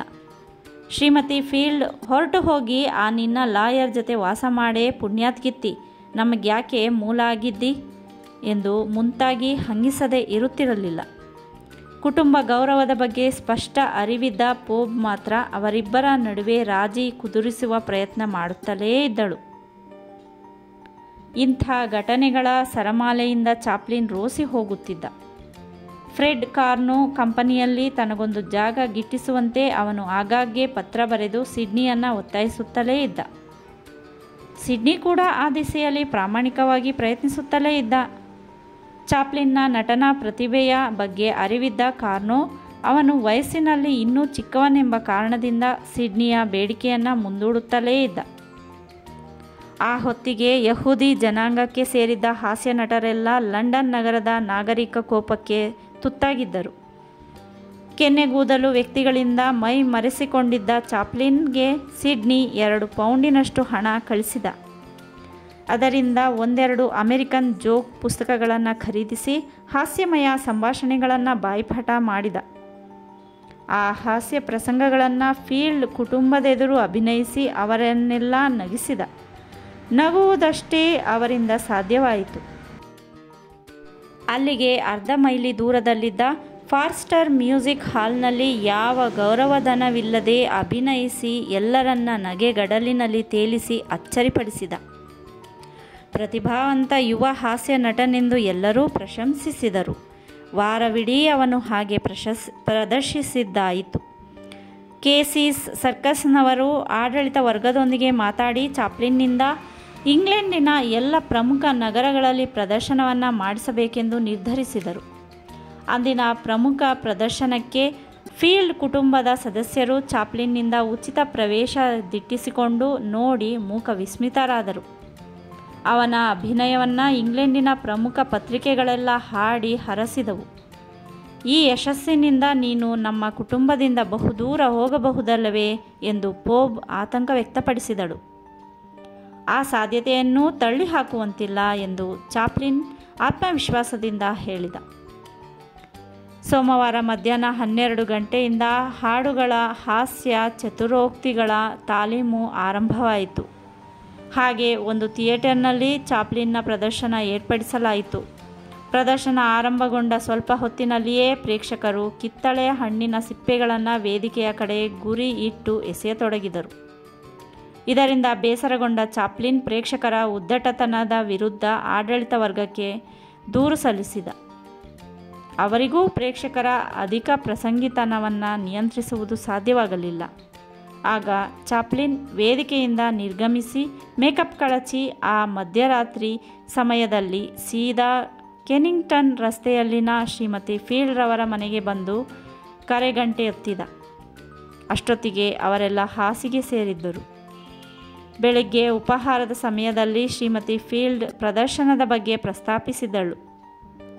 ಅದಕ್ಕೆ ಪ್ರತಿಯಾಗಿ ಪರವಾಗಿಲ್ಲ ಎಂದು ತೇಲಿಸಿಬಿಟ್ಟ. ಆದರೆ ಪ್ರೇಕ್ಷಕರ ಸಮೂಹದಲ್ಲಿ ಪೋಪ್ ಸಹ ಇದ್ದಳೆಂದು ಆಕೆಯಿಂದ ತದನಂತರ ತಿಳಿದು ಬೇಸರವಾಯಿತು. ನಡೆದ ಪ್ರೇಕ್ಷಕರ ಅನುಚಿತ ವರ್ತನೆಯನ್ನು ಪೋಪ್ ಕುಟುಂಬದ ಯಾರಿಗೂ ವಿವರಿಸಿರಲಿಲ್ಲ. ಮುಂದೆ ಆ ಭಾಗದ ಪ್ರಾಂತ್ಯದಲ್ಲಿ ಪ್ರವಾಸದಲ್ಲಿದ್ದ ಸಿಡ್ನಿ ಯಾವ ಮೂಲದಿಂದಲೋ ಈ ವಿಷಯ ತಿಳಿದು ಮನಸ್ಸಿಗೆ ನೋವು ಮಾಡಿಕೊಂಡ. ಚಾಪ್ಲಿನ್ಗೆ ತಿಳಿಯದಂತೆ ಶ್ರೀಮತಿ ಫೀಲ್ಡ್ ಪ್ರಸ್ತಾಪಿಸಿದ್ದಿರಬಹುದು. ಅವನೂ ತನಗಾದ ಬೇಸರವನ್ನು ಚಾಪ್ಲಿನ್ ಬಳಿ ಹೇಳದೆ ಅಮಾಯಕನಂತೆ ಉಳಿದುಬಿಟ್ಟ. ಆ ಬೇಸರದ ಘಟನೆಯನ್ನು ನೆನಪಿನಿಂದ ತೊಡೆದು ಹಾಕಬೇಕೆಂದು ಚಾಪ್ಲಿನ್ ನಿರ್ಧರಿಸಿ ಪ್ರಯತ್ನಿಸಿದ. ಆದರೆ ತನ್ನಲ್ಲಿ ಆತ್ಮವಿಶ್ವಾಸ ಕುಂಠಿತಗೊಂಡಿರುವಂತೆ ಭಾಸವಾಗತೊಡಗಿತು. ಆ ಘಟನೆಯಿಂದ ಅವನು ಹೊಸ ಪಾಠ ಕಲಿತ. ತಾನು ಪ್ರೇಕ್ಷಕರ ಕಾಲಕ್ಷೇಪಕ್ಕೆ ಸಂಬಂಧಿಸಿದಂತಹ ಲಘು ಪ್ರವೃತ್ತಿಯ ಹಾಸ್ಯ ಅಲ್ಲವೆಂದು ಆ ಕ್ಷಣ ಅವನಿಗೆ ಮನವರಿಕೆಯಾಯಿತು. ಚಾಪ್ಲಿನ್ ತನ್ನ 17ನೇ ಹರೆಯದಲ್ಲಿ ದಿ ಮೆರಮೇಜರ್ ಎಂಬ ಲಘು ಪ್ರಹಸನದಲ್ಲಿ 50 ವರ್ಷ ವಯಸ್ಸಿನ ಮಹಿಳೆಯ ಗಂಡನ ಪಾತ್ರ ವಹಿಸಬೇಕಾಗಿ ಬಂತು. ವೇದಿಕೆ ಮೇಲೆ ಪ್ರೇಕ್ಷಕರೆದುರೇ ಆಕೆಯನ್ನು ಬರಸೆಳೆದು ಅಪ್ಪಿ ಜಿನ್ ವಾಸನೆಯಿಂದ ನಾರುತ್ತಿದ್ದ ಆಕೆಯ ಬಾಯಿಯನ್ನು ಚುಂಬಿಸುವುದು ಅನಿವಾರ್ಯವಾಗಿತ್ತು. ಅವನಿಗೆ ಪಾಠ ಕಲಿಸಿದ ಅನೇಕ ಅನುಭವಗಳ ಪೈಕಿ ಅದೂ ಒಂದು. ಆ ಎಲ್ಲ ಪಾಠಗಳಿಂದ ಚಾಪ್ಲಿನ್ ಮಾತು ಬಾರದ ಮೂಗ, ಕುಡುಕ ಮತ್ತು ಕೊಟ್ಟಿ ವೈದ್ಯ ಈ 3 ಪಾತ್ರಗಳಿರುವ 12 ಜಸ್ಟ್ ಮೆನ್ ಎಂಬ ಲಘು ಪ್ರಹಸನವನ್ನು ತಾನೇ ಬರೆದು ಚಾರ್ಕೋಟ್ ಎಂಬ ರಂಗಕರ್ಮಿ ಎದುರು ಪ್ರಸ್ತಾಪಿಸಿ ಪೇಚಿಗೆ ಸಿಕ್ಕಿಹಾಕಿಕೊಂಡ. ಅವನು ಪ್ರಹಸನಕರ್ತನಾದ ಚಾಪ್ಲಿನ್ಗೆ 3 ಪೌಂಡ್ಗಳಷ್ಟು ಗೌರವಧನವನ್ನೇನೋ ನೀಡಿದ. ಕೆಲವೊಮ್ಮೆ ಅದರ ಬಗ್ಗೆ ತಾಲೀಮು ಸಹ ನಡೆಯಿತು. ಚಾರ್ಕೋಟ್ ಏನನ್ನಿಸಿತೋ ಏನೋ, ತಾನೀ ಪ್ರಹಸನದ ನಿರ್ಮಾಪಕನಾಗಲಾರೆಯೇ ಎಂದು ಇದ್ದಕ್ಕಿದ್ದಂತೆ ಹೇಳಿ ನಿರಾಸೆಯನ್ನುಂಟು ಮಾಡಿದ. ಆಗ ಚಾಪ್ಲಿನ್ಗೆ ಆದ ದುಃಖ ಅಷ್ಟಿಷ್ಟಲ್ಲ. ಜಾರ್ಕೋಟ್ನಂಥ ಮೂರ್ಖರು ರಂಗಭೂಮಿಯನ್ನು ಆಳುತ್ತಿರುವವರೆಗೆ ಹೀಗೆಲ್ಲ ನಡೆಯುವುದು ಸಹಜ. ಆದ್ದರಿಂದ ನೀನು ದುಃಖಿಸುವ ಅಗತ್ಯವಿಲ್ಲ, ಧೈರ್ಯದಿಂದ ಇರು ಎಂದು ಆ ಸಮಯದಲ್ಲಿ ಸಿಡ್ನಿ ಧೈರ್ಯ ತುಂಬಿ ತಮ್ಮ ಚಾಪ್ಲಿನ್ನ ಮನಸ್ಸನ್ನು ಆಶಾಕಿರಣದಿಂದ ಬೆಳಗಿದ. ಚಾಪ್ಲಿನ್ ವಯಸ್ಸಿನಲ್ಲಿ ಕಿರಿಯ ಎಂಬ ಕಾರಣದಿಂದ ಅವನ ಕ್ರಿಯೆ ಮತ್ತು ಮಾತುಗಳನ್ನು ಯಾರೂ ಗಂಭೀರವಾಗಿ ಪರಿಗಣಿಸುತ್ತಿರಲಿಲ್ಲ. ಆಶಾವಾದಿಯಾಗಿದ್ದ ಅವನು ಆ ದಿಶೆಯಲ್ಲಿ ಸತತ ಪ್ರಯತ್ನ ಮಾಡುತ್ತಲೇ ಇದ್ದ. ಅದೃಷ್ಟ ಕೈಕೊಡುತ್ತಾ ಅವನನ್ನು ನಿರಾಶೆಗೊಳಿಸುತ್ತಲೇ ಇತ್ತು. ತಾನು ಇದ್ದಕ್ಕಿದ್ದಂತೆ ದೊಡ್ಡವನಾದರೆ ಎಷ್ಟು ಚೆನ್ನಾಗಿರುತ್ತಿತ್ತು ಎಂದು ವಿಚಿತ್ರವಾಗಿ ಆಲೋಚಿಸುತ್ತಿದ್ದ. ಕೆಲವೇ ದಿನಗಳಲ್ಲಿ ಅವನ ಅದೃಷ್ಟ ಖುಲಾಯಿಸಿತು. ಆಗ ದಿ ಫುಟ್ಬಾಲ್ ಮ್ಯಾಚ್ ನಾಟಕದಲ್ಲಿ ಅಭಿನಯಿಸುತ್ತಿದ್ದ ಹಾಸ್ಯ ನಟನ ನಡವಳಿಕೆಯಿಂದ ಬೇಸತ್ತು ಫ್ರೆಡ್ ಕಾರ್ನೋ ಸಿಡ್ನಿ ಮೂಲಕ ಚಾಪ್ಲಿನ್ನನ್ನು ಕರೆಯಿಸಿಕೊಂಡ. ಕಾರ್ನೋರ ದಿ ಫುಟ್ಬಾಲ್ ಮ್ಯಾಚ್ ಸಾಕಷ್ಟು ಯಶಸ್ಸು ಪಡೆದಿತ್ತು. ತನ್ನ 30ನೇ ವಯಸ್ಸಿನಲ್ಲಿ ಅದ್ಭುತ ಹಾಸ್ಯ ನಟ ಹ್ಯಾರಿ ವೆಲ್ಡನ್ ಜನಪ್ರಿಯನಾದದ್ದೇ ಆ ಹಾಸ್ಯ ಪ್ರಹಸನದಿಂದ. ಕುಳ್ಳಗೆ ದಪ್ಪಗೆ ಕಂಚಿನ ವಿಗ್ರಹದಂತಿದ್ದ ಕಾರ್ನೋ ಮೂಲತಃ ಒಳ್ಳೆಯ ಹಾಸ್ಯ ನಟನಾಗಿದ್ದನಲ್ಲದೆ ಜನರಿಗೆ ಹಿಡಿಸುವಂಥ ಪಾತ್ರ ಸೃಷ್ಟಿಸುವುದರಲ್ಲಿ ನಿಸ್ಸೀಮನಾಗಿದ್ದ. ಫ್ರೆಡ್ ಕಾರ್ನೋನ ಮನೆ ಕ್ಯಾಂಬೆಲ್ ವೆಲ್ ಗೋಲ್ಡ್ ಹಾರ್ಬರ್ ಬಡಾವಣೆಯಲ್ಲಿತ್ತು. ತನ್ನ ನಿರ್ಮಾಣದ 20 ನಾಟಕಗಳಿಗೆ ಸಂಬಂಧಿಸಿದ ವೇಷಭೂಷಣ, ಇತರೆ ರಂಗ ಪರಿಕರಗಳನ್ನಿಡುವ ಉಗ್ರಾಣ ಮತ್ತು ಕಂಪನಿಯ ಆಡಳಿತ ಕಚೇರಿ ಎಲ್ಲವೂ ಆ ಒಂದೇ ಕಟ್ಟಡದಲ್ಲಿದ್ದವು. ನಿಗದಿತ ಸಮಯಕ್ಕೆ ಸರಿಯಾಗಿ ಚಾಪ್ಲಿನ್ ಅಲ್ಲಿಗೆ ಹೋಗಿ ಕಾರ್ನೋನನ್ನು ಭೇಟಿಯಾದ. ಅವನನ್ನು ಕೈಕುಲುಕಿ ಬರಮಾಡಿಕೊಂಡ ಆ ನಿಸ್ಸೀಮ ರಂಗಕರ್ಮಿ, ಚಾಪ್ಲಿನ್, ನಿನ್ನಣ್ಣ ಸಿಡ್ನಿ ನಿನ್ನ ಬಗ್ಗೆ ಎಲ್ಲ ಹೇಳಿದ್ದಾನೆ. ನೀನು ಎಷ್ಟೊಂದು ಒಳ್ಳೆ ಹುಡುಗ ಅಂತ ನನಗೆ ಗೊತ್ತು ಎಂದು ಪ್ರೀತಿಯಿಂದಲೇ ಮಾತನಾಡಿಸಿದ. ಹಾಗೆ ಮುಂದುವರಿದು, ನೆಮ್ಮದಿ ಫುಟ್ಬಾಲ್ ಮ್ಯಾಚ್ ನಾಟಕದಿಂದಲೇ ಹ್ಯಾರಿ ವೆಲ್ಡನ್ನಂಥ ಪ್ರಮುಖ ನಟನೆದುರು ನೀನು ಪಾತ್ರ ಮಾಡಬೇಕಾಗಿದೆಯಪ್ಪ. ಏನಂತೀಯ, ಮಾಡ್ತೀಯ ತಾನೇ ಎಂದು ವಿವರಿಸಿದ. ಒಂದು ಕ್ಷಣ ಚಾಪ್ಲಿನ್ನ ಬಾಯಿಯಿಂದ ಮಾತು ಹೊರಡಲಿಲ್ಲ. ವೆಲ್ಡನ್ ಬಗ್ಗೆ ಸಿಡ್ನಿಯಿಂದಲೂ ಬೇರೆ ಮೂಲಗಳಿಂದಲೂ ಅವನು ತಿಳಿದುಕೊಂಡಿದ್ದ.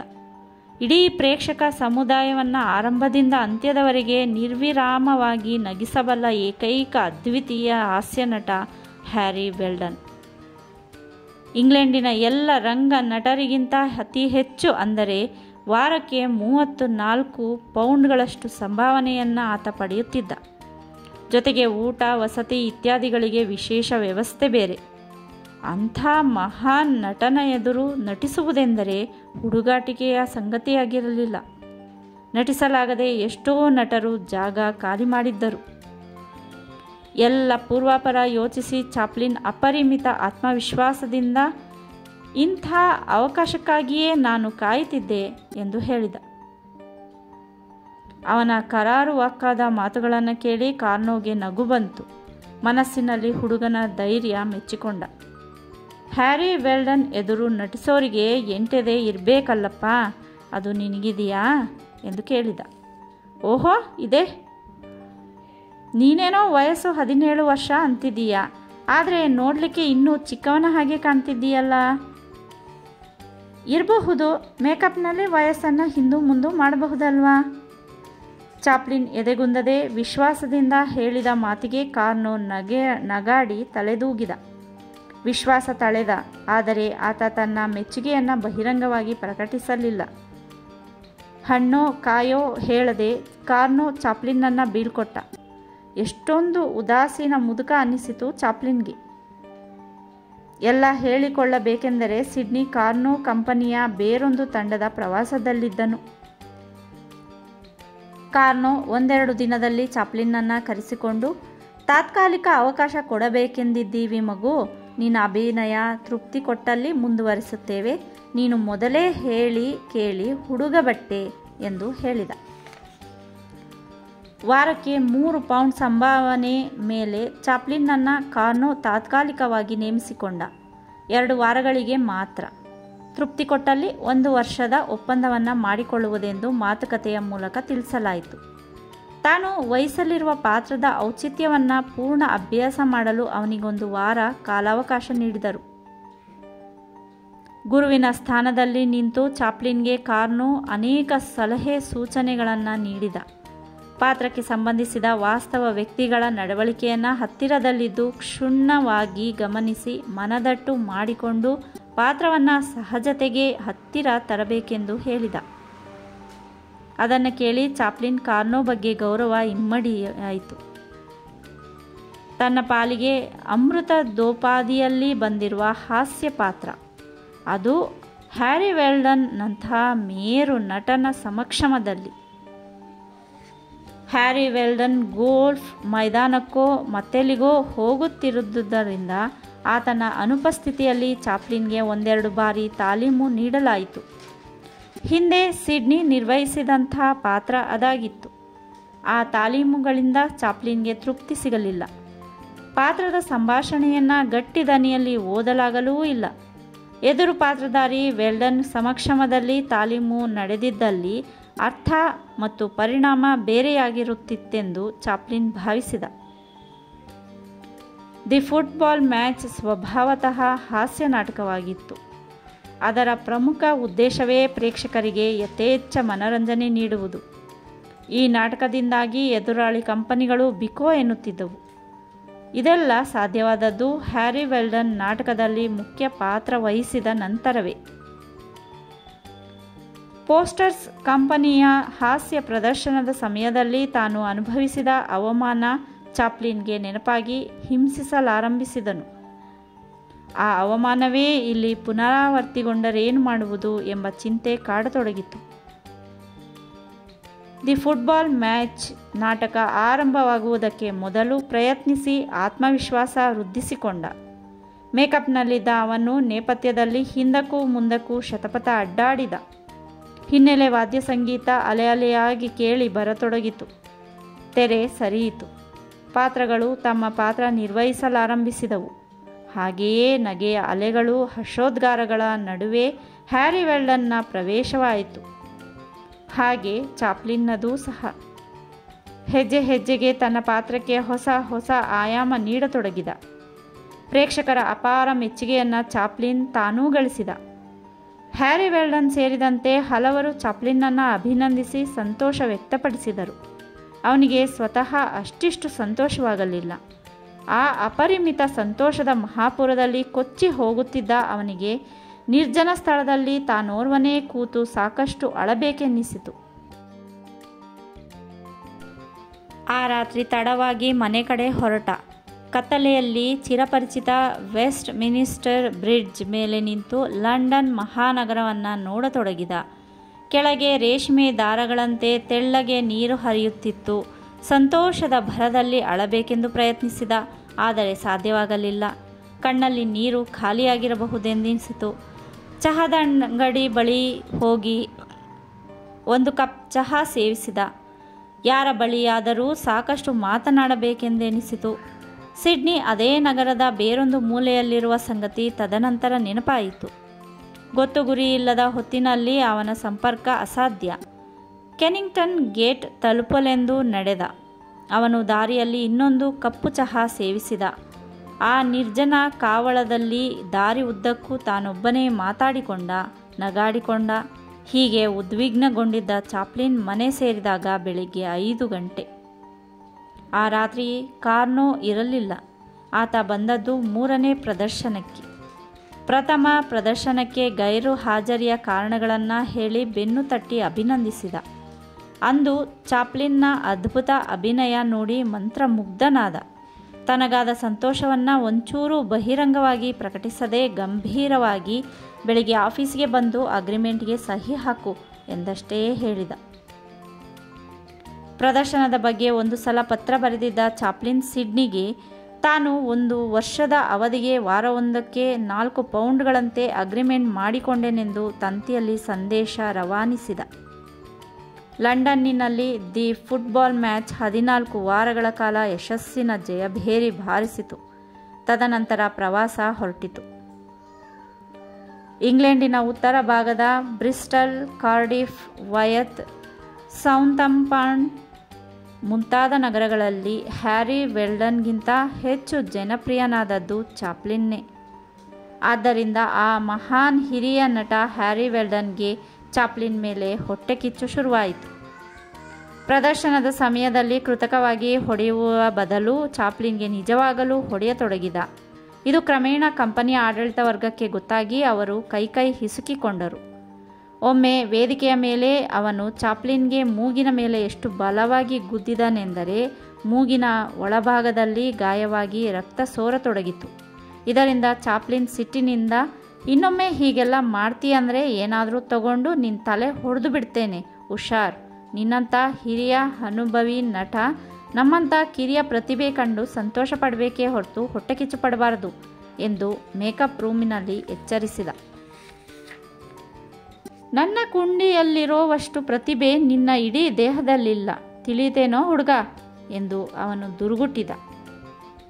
ನಿನ್ನ ಪ್ರತಿಭೆ ಇರೋ ಜಾಗದ ಬಗ್ಗೆ ಸರಿಯಾದ ಮಾಹಿತಿ ನೀಡಿದೆ ಬಿಡು ಎಂದು ಚಾಪ್ಲಿನ್ ಮೇಕಪ್ ಕೋಣೆಯ ಬಾಗಿಲನ್ನು ಧಡಾರನೆ ಮುಚ್ಚಿ ಹೊರ ನಡೆದ. ಸಿಡ್ನಿ ಬಂದೊಡನೆ ಅವನೊಂದಿಗೆ ಸಾಕಷ್ಟು ಅನುಭವ ವಿನಿಮಯ ಮಾಡಿಕೊಂಡ.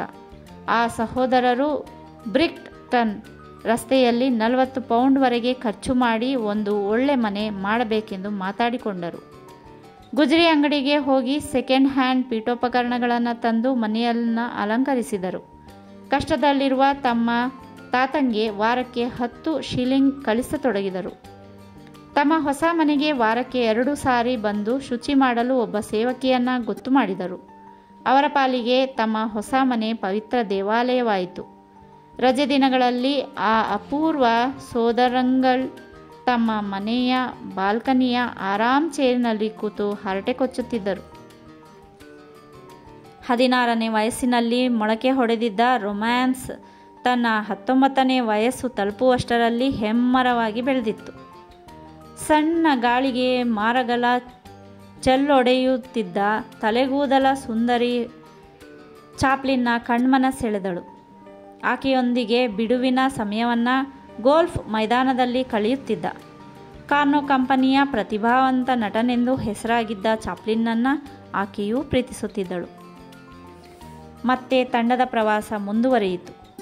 ಡ್ಯಾನ್ಸ್ ಮಾಡುತ್ತಿದ್ದ ಹುಡುಗಿಯರ ಪೈಕಿ ಬೀಳಲಿದ್ದ ಹುಡುಗಿಯನ್ನು ಚಾಪ್ಲಿನ್ ತಕ್ಕೆಯಲ್ಲಿ ಹಿಡಿದು ರಕ್ಷಿಸಿದ. ಆಕೆಯ ಬೊಗಸೆಗಂಗಳು ಅವನತ್ತ ಮಿನುಗಿದವು, ಹಾಗೇ ಅವಳ ಸುಂದರ ದಂತಪಂಕ್ತಿಗಳೂ ಕೂಡ. ಚಾಪ್ಲಿನ್ ಆಕೆಯ ಸಾಮೀಪ್ಯಕ್ಕೆ ಹಾತೊರೆಯತೊಡಗಿದ.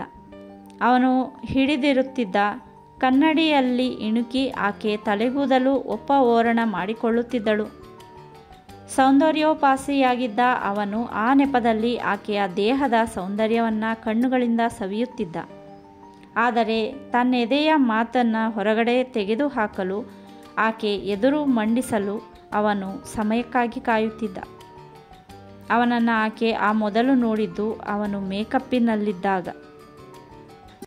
ಓ, ನಿನಗೆ ತುಂಬ ವಯಸ್ಸಾಗಿರಬಹುದೆಂದುಕೊಂಡಿದ್ದೆ ನಾನು. ಈಗ ನೋಡಿದರೆ ನೀನು ತರುಣನಿದ್ದೀಯಾ ಎಂದು ಆಕೆ ಸಾಂದರ್ಭಿಕವಾಗಿ ಮಾತಾಡಿದಳು. ನನಗೀಗ ಎಷ್ಟು ವರ್ಷ ಅಂದ್ಕೊಂಡಿದ್ದೀಯಾ ಎಂದು ಚಾಪ್ಲಿನ್ ಕುತೂಹಲದಿಂದ ಕೇಳಿದ. ಚಾಪ್ಲಿನ್, ನನಗೊಂದು ಅರ್ಥ ಆಗ್ತಿಲ್ಲ. ನಾನು ನಿನ್ನ ತುಂಬ ಇಷ್ಟಪಡ್ತಿದ್ದೀನಿ, ಆದರೆ ನೀನು ನನ್ನ ಪ್ರೀತಿಸ್ತಿಲ್ಲ. ಅವನು ದೈನ್ಯತೆ, ಆರ್ತತೆ, ಮಗು ಸಹಜ ಮುಗ್ಧತೆಯಿಂದ ಸಿಡುಕಿದ. ಉತ್ತರಿಸದೆ ಆಕೆ ಮೌನ ವಹಿಸಿದಳು. ಅವರು ನಿಂತಿದ್ದ ರಸ್ತೆ ನೀರಸವಾಯಿತು. ವಾತಾವರಣದ ಸೌಂದರ್ಯ ಕಳಚಿತು. ಗಾಳಿಯಲ್ಲಿ ತೇವಾಂಶ ಮಾಯವಾಯಿತು. ಆಕೆಯ ಮನಸ್ಸನ್ನು ಅರ್ಥ ಮಾಡಿಕೊಳ್ಳದೆ ಅವನು ಪ್ರೇಮದ ಹಾದಿಗುಂಟ ಬಹು ದೂರದವರೆಗೆ ಹೆಜ್ಜೆ ಹಾಕಿದ್ದ. ಅಲ್ಲಿಂದ ವಾಪಸ್ಸಾಗುವ ಅನಿವಾರ್ಯತೆ ಮತ್ತು ಸಂಕಟದಿಂದ ಅವನು ಪಾತಾಳಕ್ಕೆ ಇಳಿದುಬಿಟ್ಟ. ಇನ್ನು ಮೇಲೆ ತಾವಿಬ್ಬರೂ ನಾಟಕದ ಪಾತ್ರಧಾರಿಗಳು ಮಾತ್ರ. ಅದಕ್ಕಿಂತ ಹೆಚ್ಚಿನ ಸಂಬಂಧ ನಮ್ಮಿಬ್ಬರ ನಡುವೆ ಇರಕೂಡದಲ್ವೇ? ಅವನು ಆಕೆಯ ಪ್ರತಿಕ್ರಿಯೆಗಾಗಿ ಎದುರು ನೋಡಿದ. ಆಕೆ ನೀರ ಮೇಲಿನ ಗುಳ್ಳೆಯಂತೆ ಅನಿಶ್ಚಿತತೆಯಿಂದ ಇದ್ದಳು. ಅವಧೂತೆಯಂತೆ ನೋಡಿದಳು. ಅವರಿಬ್ಬರು ಪರಸ್ಪರ ಅಲ್ವಿದಾ ಹೇಳಿದರು.